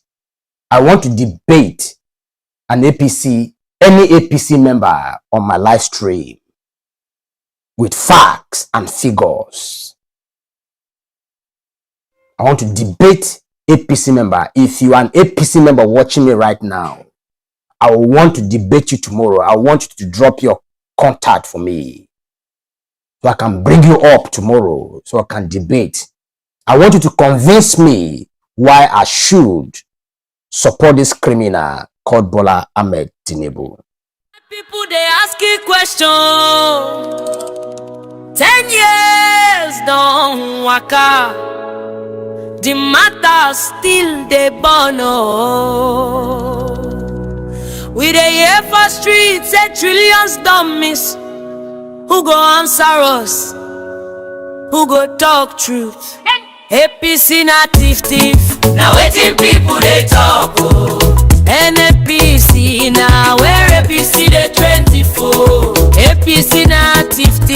Now the cry of the masses. NNPC now where APC they 24. Yes, APC na thief, and NNPC now be where APC they train thieves. Let's kickstart the analysis. Let's kick off with the budget, where the drama never ends, my people. Just this week, as we hit mid-December 2025, the Senate Finance Committee tore into Tinubu's team for running overlapping budgets, calling it a recipe for inefficiency and stalled projects. Tinubu fired back with a proposed 30 trillion naira reset to end the chaos. But critics like me and other people aren't buying it.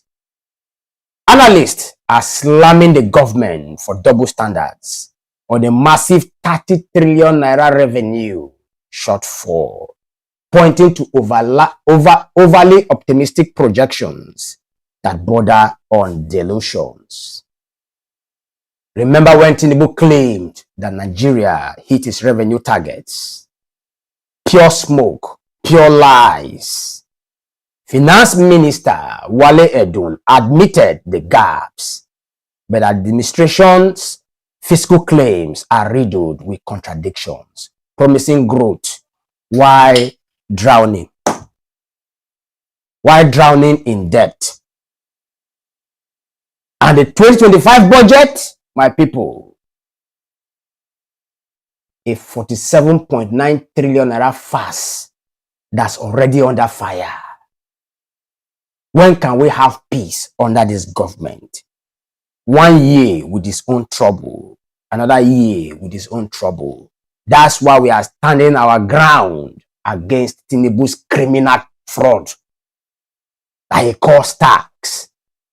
Tinubu is a thief. I will not take it. The Nigerian People's Party, I don't know what they even call them, calls it unfeasible amid soaring debts. And Tinubu seeking yet another 1.15 trillion loan to patch the holes. Overlapping fiscal years. Tinubu's upset about 1.5 trillion owed to contractors, but who's to blame, my people? His own slow execution. Less than 3 months left in 2025. Less than a few days. We're already in December. And the 2026 proposal isn't even transmitted yet. It was transmitted today. It was today that he presented it. What a government. This isn't leadership. It's physical malpractice. The government shrouds expenditure in opacity, failing to publish full 2025 details, leaving Nigerians in the dark. How can you trust a regime that can't even balance his books without borrowing us into oblivion? Now, the economic team, let's call it what it is, a failure led by failures. Wale Edun is a monumental failure. The so-called coordinating minister is out here confessing revenue crisis while the tax reforms pushback threatens entire 2026 plans. No economic advisor, no kitchen cabinet. Tinubu is running this solo and it's showing. They sleep and wake up and implement.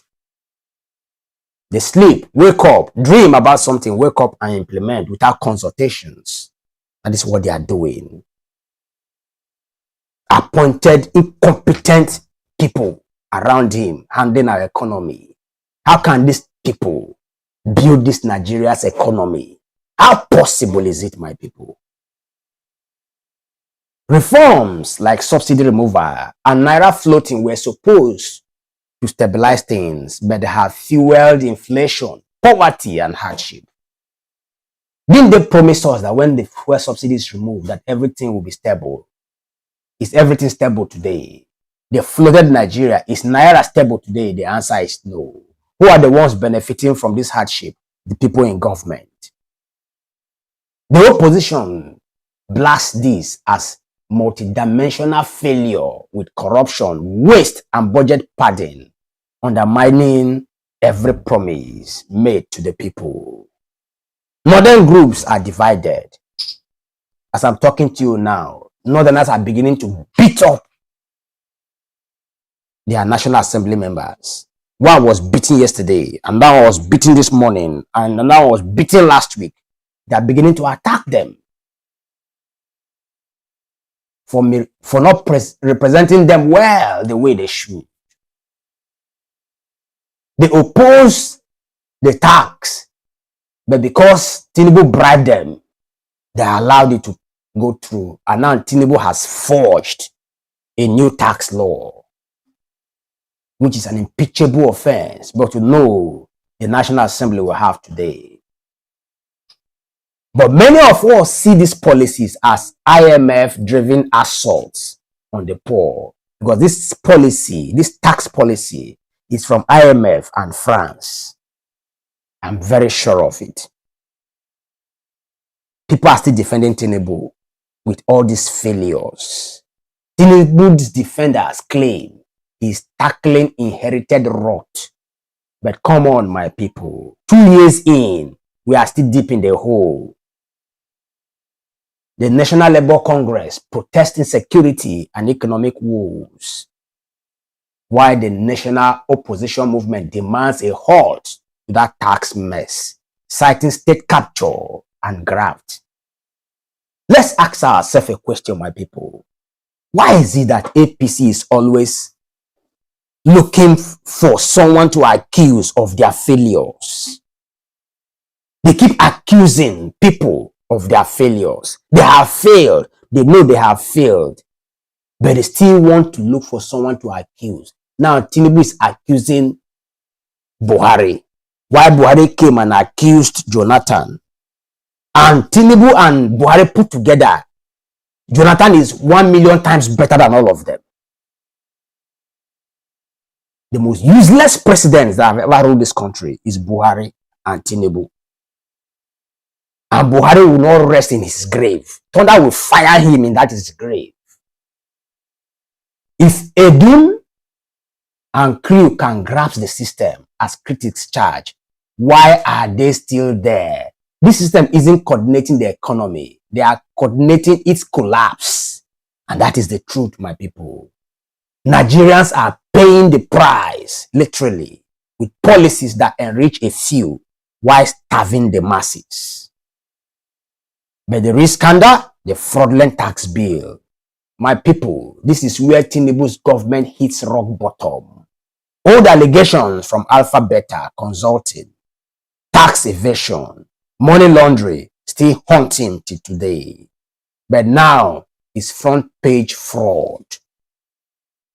The 4 tax reform bills Tinubu signed in June 2025 were meant to boost revenue and exempt low earners. But hold up. Rep member Abdul Samad Dasuki dropped a bomb, which I was even aware of even before he came up with it. And I have streamed. If you check my previous videos, you will see it. The gazetted version doesn't match what the National Assembly passed.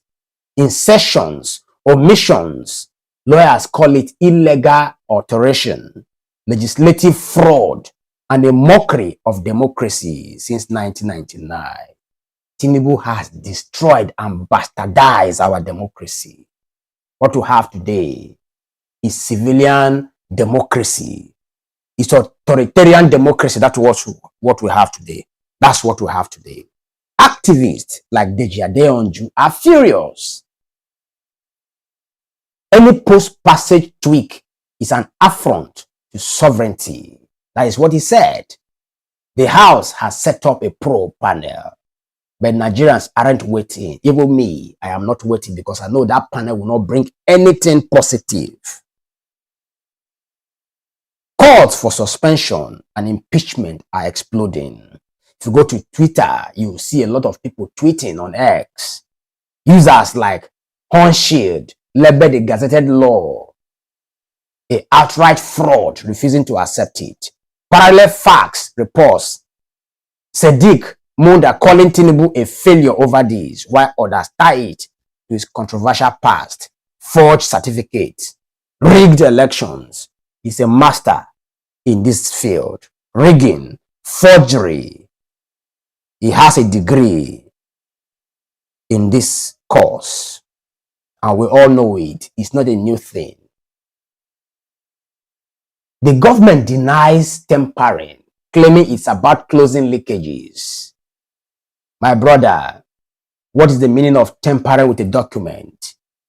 If your child gets 20 over 60 in his classroom or her classroom, and then when the results are given to him or her, and then along the road he changes, he cancels the 20 and maybe cancels the 0 and leave the 2. What has the child done? The child has tampered with that document, and that is forgery. That is what Tinubu has done. And today they are claiming they are closing leakages. So the National Assembly did not see all those leakages to close. It is the executive that knows better to close it after the document has already been passed, after the laws has already been passed by the National Assembly. But if it is fraud, as alleged, this is impeachable, breaching Section 4 and 58 of the Constitution. Critics unpack it as IMF compliance, not development. This is not development. The tax is oppressive tax shamed onto the people via manipulation. And the French angle, what is France doing in our tax regime? I'm beginning to suspect Bola Tinubu. He may even be a gay. When you think that he has a personal relationship with Macron, what relationship is that? And whatever they tell him, he will do. What a disgrace of a president. Opposition questions Tinubu's deals with MOUs on digital taxes, raising neo-colonial fears. People are running away from France. Tinubu is inviting France into our country. Data sovereignty at risk. Multiple visits to Macron. Some even claim bribes for military bases. We will not tolerate any French military base in Nigeria. It is unacceptable. No president in Nigeria has ever accepted any other foreign country having a military base in Nigeria. Tinubu is daring us. And the question now is Tinubu a puppet to France? Is Tinubu a puppet to France? The evidence mounts with probes underway. I don't need that probe to know who Tinubu is. But the trust is shattered by pervasive corruption and old scars. Tinubu has bad records. Tinubu have a past. A bad past. Drug trafficking, forgery, rigging, promising us that he will reduce our purchasing power, which he has successfully implemented. Promised us he's going to widen the tax net, which he has successfully done, and we are resisting. Promised us that civil servants will labor in vain till they die. During his campaign, he has fulfilled everything he promised us. He never promised us a good future. So whoever is thinking that Tinubu, there's still hope in Tinubu, the person is a joker.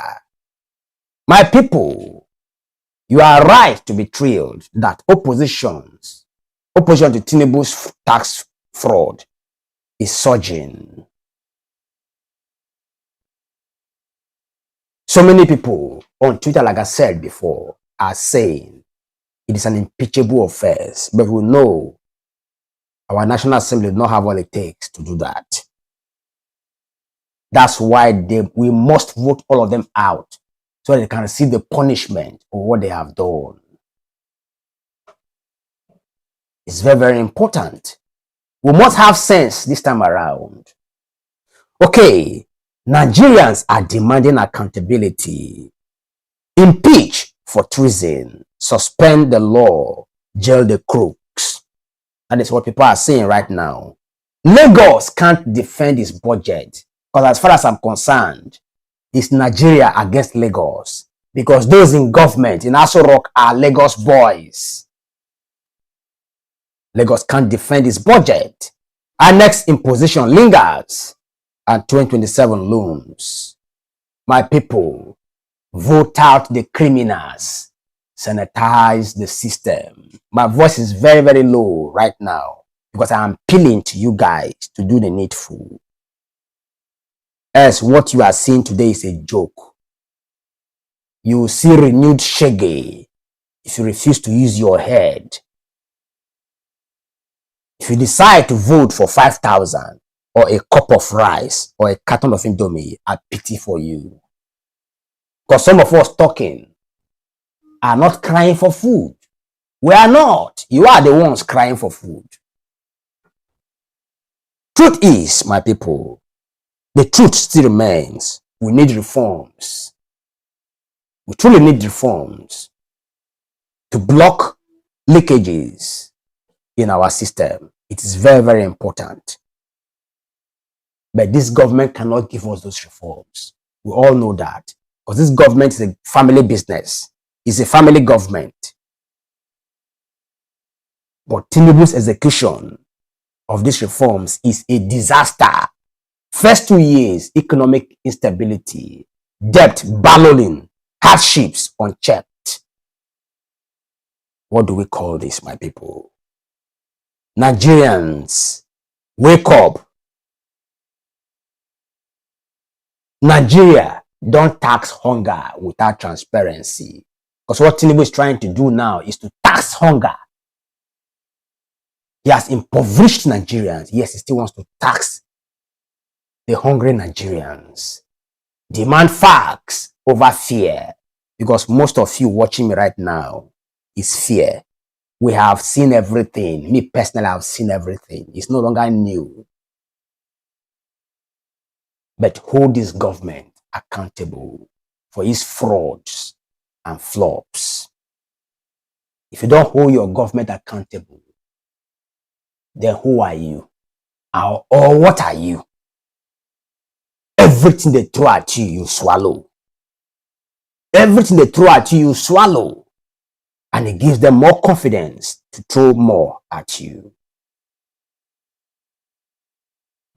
2027 is close. That is the only opportunity we have to throw these criminals out of the system. If you want, sell your vote. If you want, collect 5,000 and suffer for the next 10 years. You have never seen anything. Thanks for watching Truth9ja. Don't forget to like, share, and subscribe for more real talk about Nigeria politics and power games. Stay safe, stay informed, and may God bless the Federal Republic of Nigeria and bless you all. Thanks for watching and goodbye. 10 years don't waka, the matter still dey burn. We dey hear for streets say trillions don't miss. Who go answer us? Who go talk truth? APC na thief. Now waiting people they talk. NPC na where APC they 24. APC na thief. Now the cry of the masses. NPC na where APC they 24. Them say 20 trillion don't vanish for air. It just growing like come out, nobody nowhere. People they ask who they run the show, who they hold the pen, who signed the dough. Buhari been the minister fuel matter show. People they complain, say money no they show. Before him buy, him talk forgiveness. He shock the nation, he raise auspiciousness. Oh, Chai, NPC don't turn to jungle. Now where big money they disappear like candle. If 20 trillion try your hand today, Naira for strong, dollar for behave. APC na TC. Now waiting people they talk. NPC na where APC they 24. APC na 50. Now they cry of the masses. NPC na where APC they 24. Gonna Tinubu they petroleum chair. Everybody they ask how we go do am here. APC don't normalize the matter like play. Every year I knew all of them they display. We they shout for reform, we they beg for light, we they pray say justice go fit stand right. Nigeria no be their personal part. We need leaders we clean, we got the cats solo. Who go rescue in MPC? Who go rescue in MPC? Let them clean up. Who go stop the trillions leak? Who go break the cycle quick? Who go break the cycle quick? Let them clean up. APC na thief. Now waiting people they talk. NPC na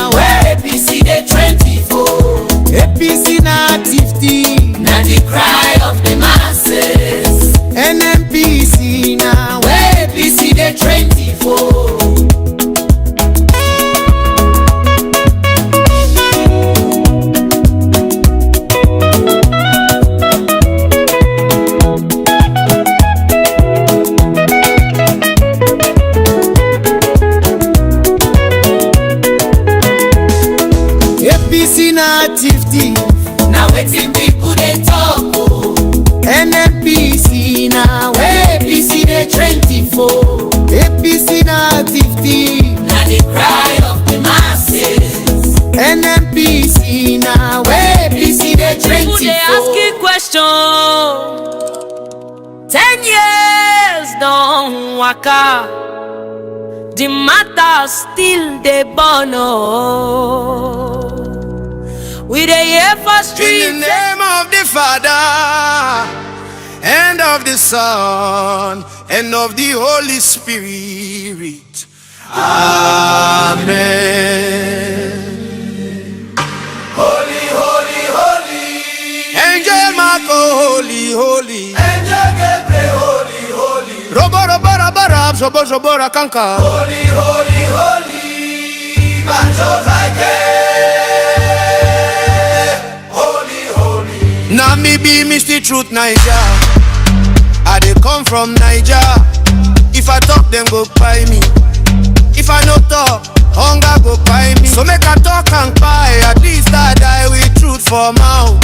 This government don't tire body, oh. Which kind case be this? Who gets Nigeria with bad leaders when no get liver? Them hot na pomo. Tough outside, empty inside. And they chop out tomorrow, belly full today. Jai, which kind suffer be this? Angel Michael, draw your sword. Angel Michael, blow the trumpet. Robo, robo, rabara, robo, robo, rachanka. Holy fire, fall, holy fire, fall. Holy, holy. It really runs by fast. God of Elijah, come down, come crush all the bad belly people where the government make thunder fire then come out. Holy, holy, we no go free this time, we no go free again. Nigeria must rise by fire, by force. See the youth we're supposed they build tomorrow. They do yahoo, they do hook up, they run from Japan. Because the leaders steal the future, sell them for Ghana, Moscow. Them they do oversight, but them no fit oversee their own children. One day for the thief, one day for the owner. The owner that will, he they shout holy, holy. Angel Michael, release your warrior angels. Make them pursue, overtake, recover all. Who can stand in the air? Who go break the code? Who go flush them out? Who go heal this land? Holy Jesus. Robo, robo, rabara. Fire. Shobo, shobo, rakanka. Fire. Deliverance now by force, oh. By force. Oh, yeah. Dangerous and dust. All of the legion. All the bad belly people with the government make thunder fire then come out. Holy, holy. We no go green this time, we no go green again. Sobo, robo, rabara, rachanka, robo, robo. Nigeria must rise by fire, by force. In the name of the Father, and of the Son, and of the Holy Spirit. Amen. Angel Michael, stand for gates. Mountain to pay, holy Crumbling, holy, holy, holy. Nigeria go heal by fire, by force. Robo, robo, rabara, holy, holy, holy. Deliverance on land. In the name of the Father and of the Son and of the Holy Spirit. Amen. Oh Lord, have mercy on we. Now Mr. Truth9ja they talk, oh, make una open here. Truth no they fear anybody.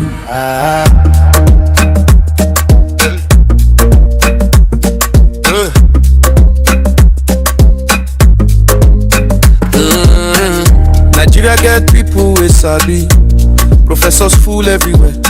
Engineers, doctors, scholars, but now who no sabi, then they put for chair. Them talk say the country they fail. It be like them design them that way. How progress won't take come. People where they lead no fit do the work where they are able today. Them say out of 100 where they rules, only small sabi book for school.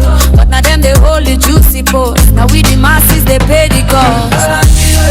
Why you they do us so? How we gon' grow if we let no one go?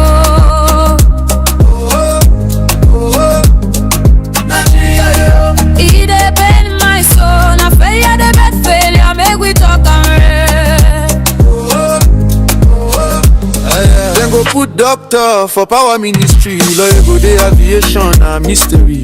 Mechanical engineer for health. Technology ministry in allegation of forgery. Them yeah. How progress won't take show. How innovation won't take grow. When person wey no sabi that sector, and them carry put for the front door. Tell me how we got moved. to make it to move. Tell me how we go rise. Rise, so bright. How we go the expected to end. Yeah.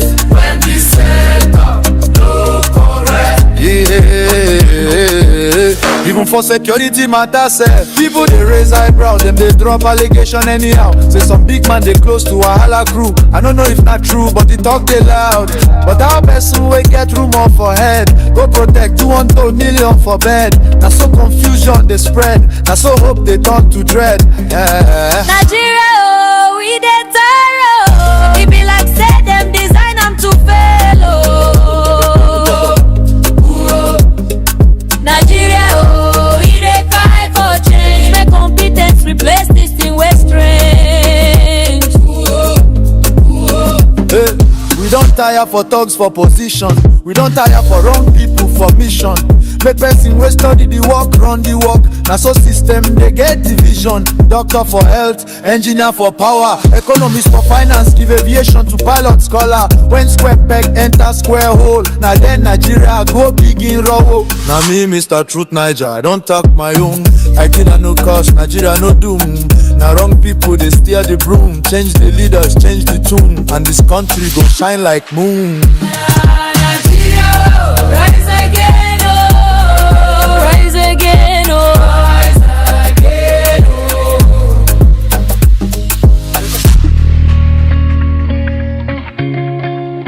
Yeah.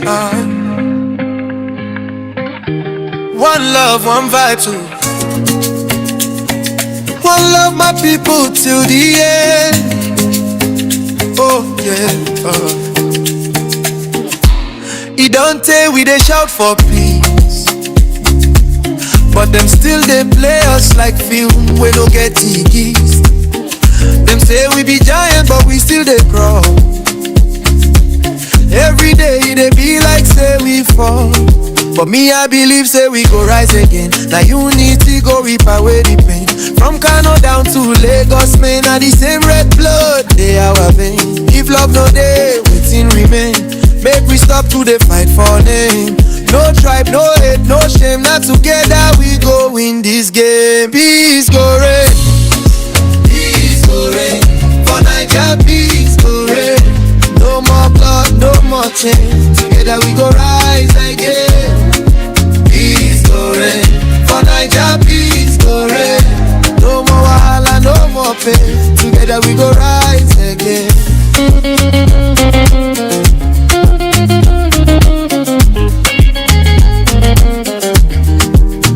See mama they cry for Market Square. Say her pikin no come back from there. Too much tension for the air, but love fit clean, I'm like fresh repair. Not time to build, no be time to burn. Make we learn from the past, no return. And where they give, no they lack. Make this be our payback. If love no they waiting remain. Make we stop to the fight for name. No tribe, no hate, no shame. Now together we go win this game. Peace go reign. Peace go reign. For Naija, peace go reign. No more blood, no more change. Together we go rise again. Peace go reign. For Naija, peace go reign.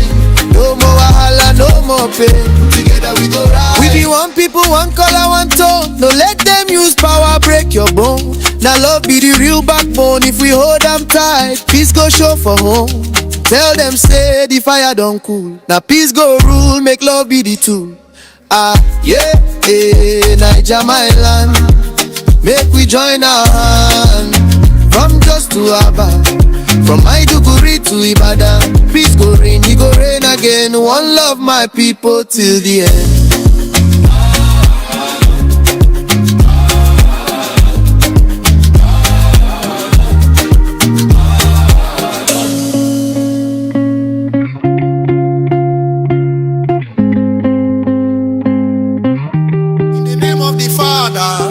And of the Son, and of the Holy Ghost. Robo, robo, robo, shama, shama. Make God open eye. Rescue us from this inequality we dey face. Now me be Mr. Truth9ja.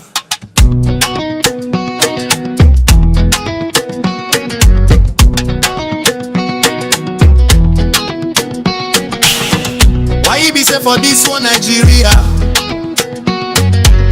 them they do like say now only Lagos matter pass. Papa get dirty speaking, but now only one them they carry all the food give. Tell me this one na better. Seaport na Lagos, headquarters na Lagos, big offices, big money roads na Lagos. Oil where they my state, but the company office they Lagos. How this one take make sense? Robo, robo, robo, robo, robo, robo, scatter. This kind wickedness, he done too much. Shama, shama, oh Father, save your children. We dey cry for justice, we dey beg for balance. Nigeria no be for one place alone. Other states get mouth to chop. Shama, shama, make equality reign.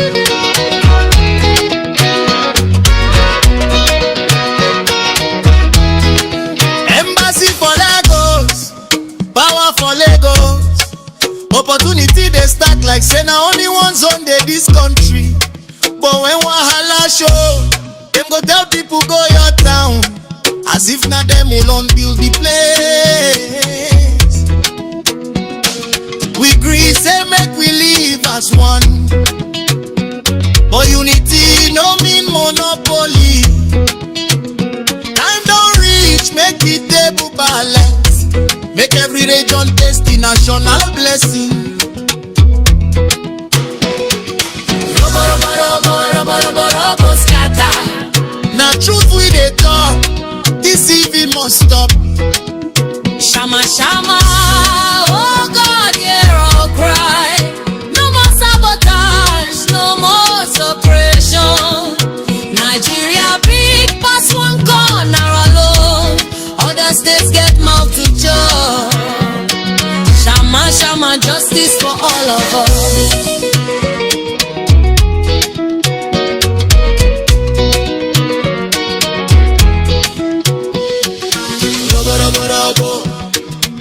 Balance the table, rubber, rubber, rubber. Share the blessings, rubber, rubber, rubber. Make justice stand, rubber, rubber, rubber.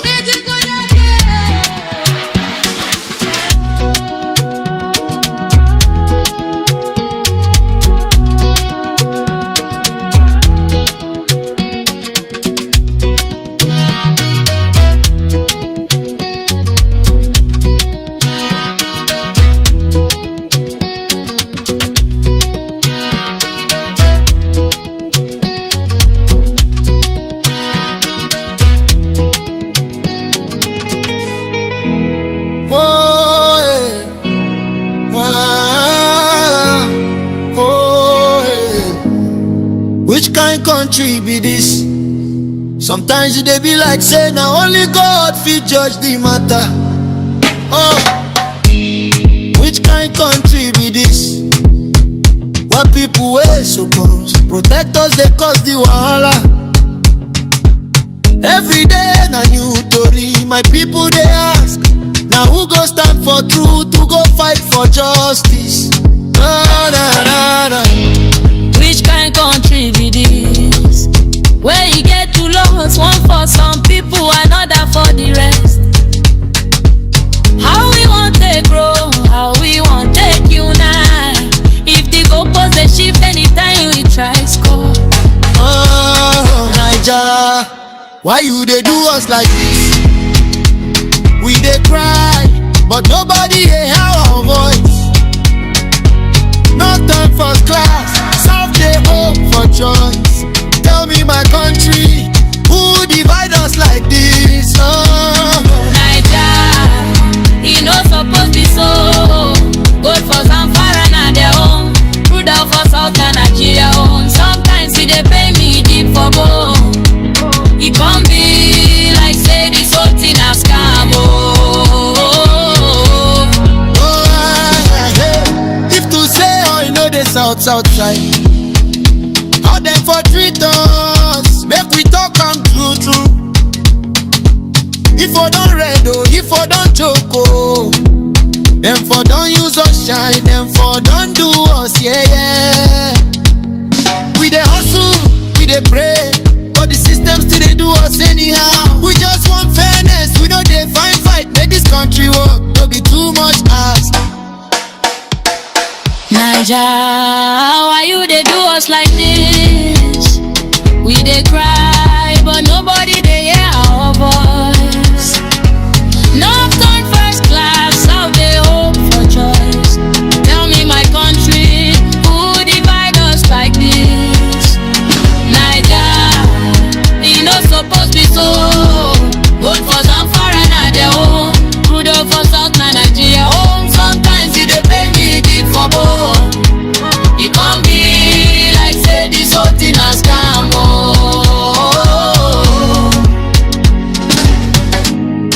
Which kind country be this?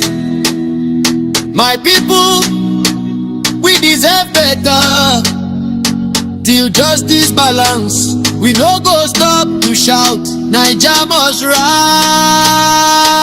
again. In the name of the Father, and of the Son, and of the Holy Ghost. God make you get mercy on us all. Brother Babaroro, Shama oh. Waiting the inside this thing where they turn people head upside down.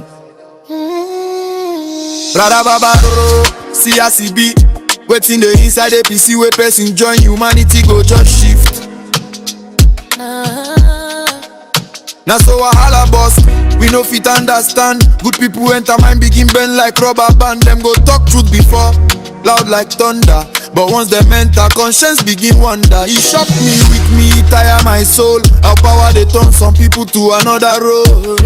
Before a father Aliyah they shout say and people they suffer. Say terrorists take by them, say the thing done to bother. But today's story don't change, everything don't shift. When you they look I'm like Oga, why your mouth don't drift? When you sing whoa, till I'm on the road. Shama oh. Waiting be the spirit where they turn leaders to shadow. It be like say then they hypnotize. Person go join, conscience go minimize. Then you open your eyes. See as your governor they shift him line. Get to your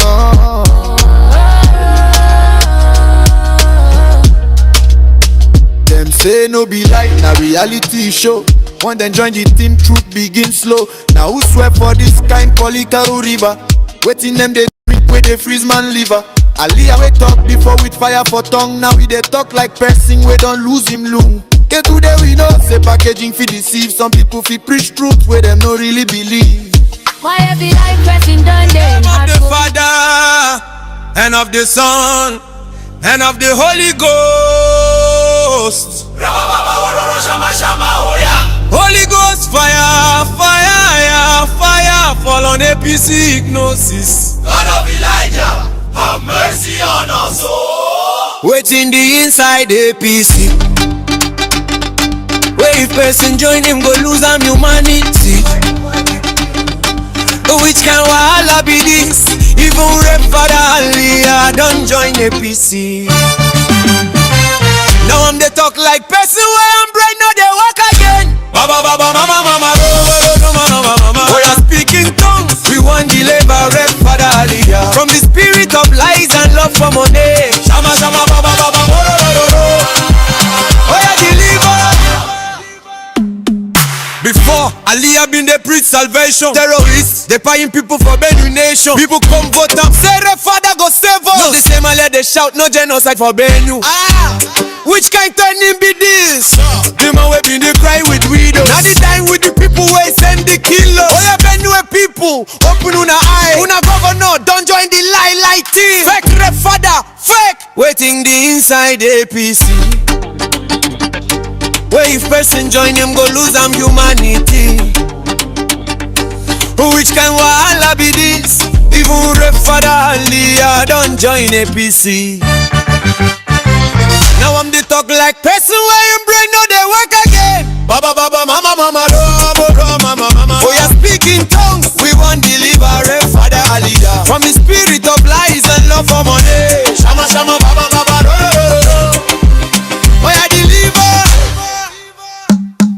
Anybody will enter that party begin they behave like person where they hypnotize. Moi been they speak truth. Now they for me excuses and lies. Even anointed men of God, them they fall like pack of cards. The spirit of APC na strong juju. And they swallow conscience and they chop integrity.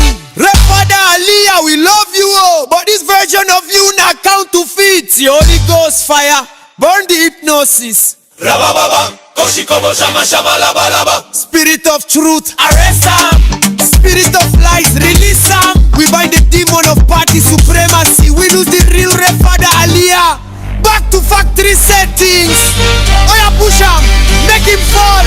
This deliverance, not by force so.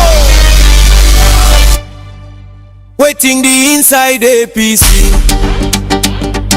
Where if person join him go lose am humanity. Rep father Aliyah, we they call you back. Come out from Babylon, come back to Jesus. Baba baba mana baba oh baba mama. We are speaking tongues. Deliverance don't land for Benue today. No more lie, no more hypocrisy. Shama shama baba baba Aliyah is free. Aliyah is free. In Jesus' name. Amen. Benue people, una governor don't recover. If it's still the light tomorrow, we go do part 2. Holy Ghost, over to you. Fire. Yeah. One love, one vibe. For my Naija people worldwide. Ooh yeah. You don't tell we they shout for peace. But them still they play us like film we no get this. Them say we be giant but we still they crawl. Every day they be like say we fall. But me I believe say we go rise again. Now unity go wipe away the pain. From Kano down to Lagos man. Now the same red bread, they our vein. If love no day, waiting remain. Make we stop to the fight for them. No track, no hate, no shame. Now together we go win this game. Peace go reign, peace go reign. For Naija, peace go reign. No more blood, no more change. Together we go rise again. Peace go reign, peace go reign. For Naija, peace go reign. No more blood, no more pain. Together we go rise again.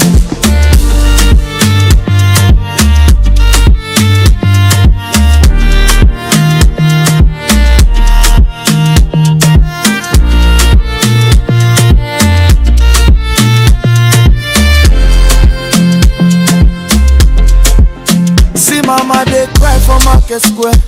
Say her pikin no come back from there. Too much tension for the air. But love fit clean, I'm like fresh repair. Now time to build, no be time to burn. Make we learn from the past, no return. Hand where they give, no they lie. Make peace this be our payback.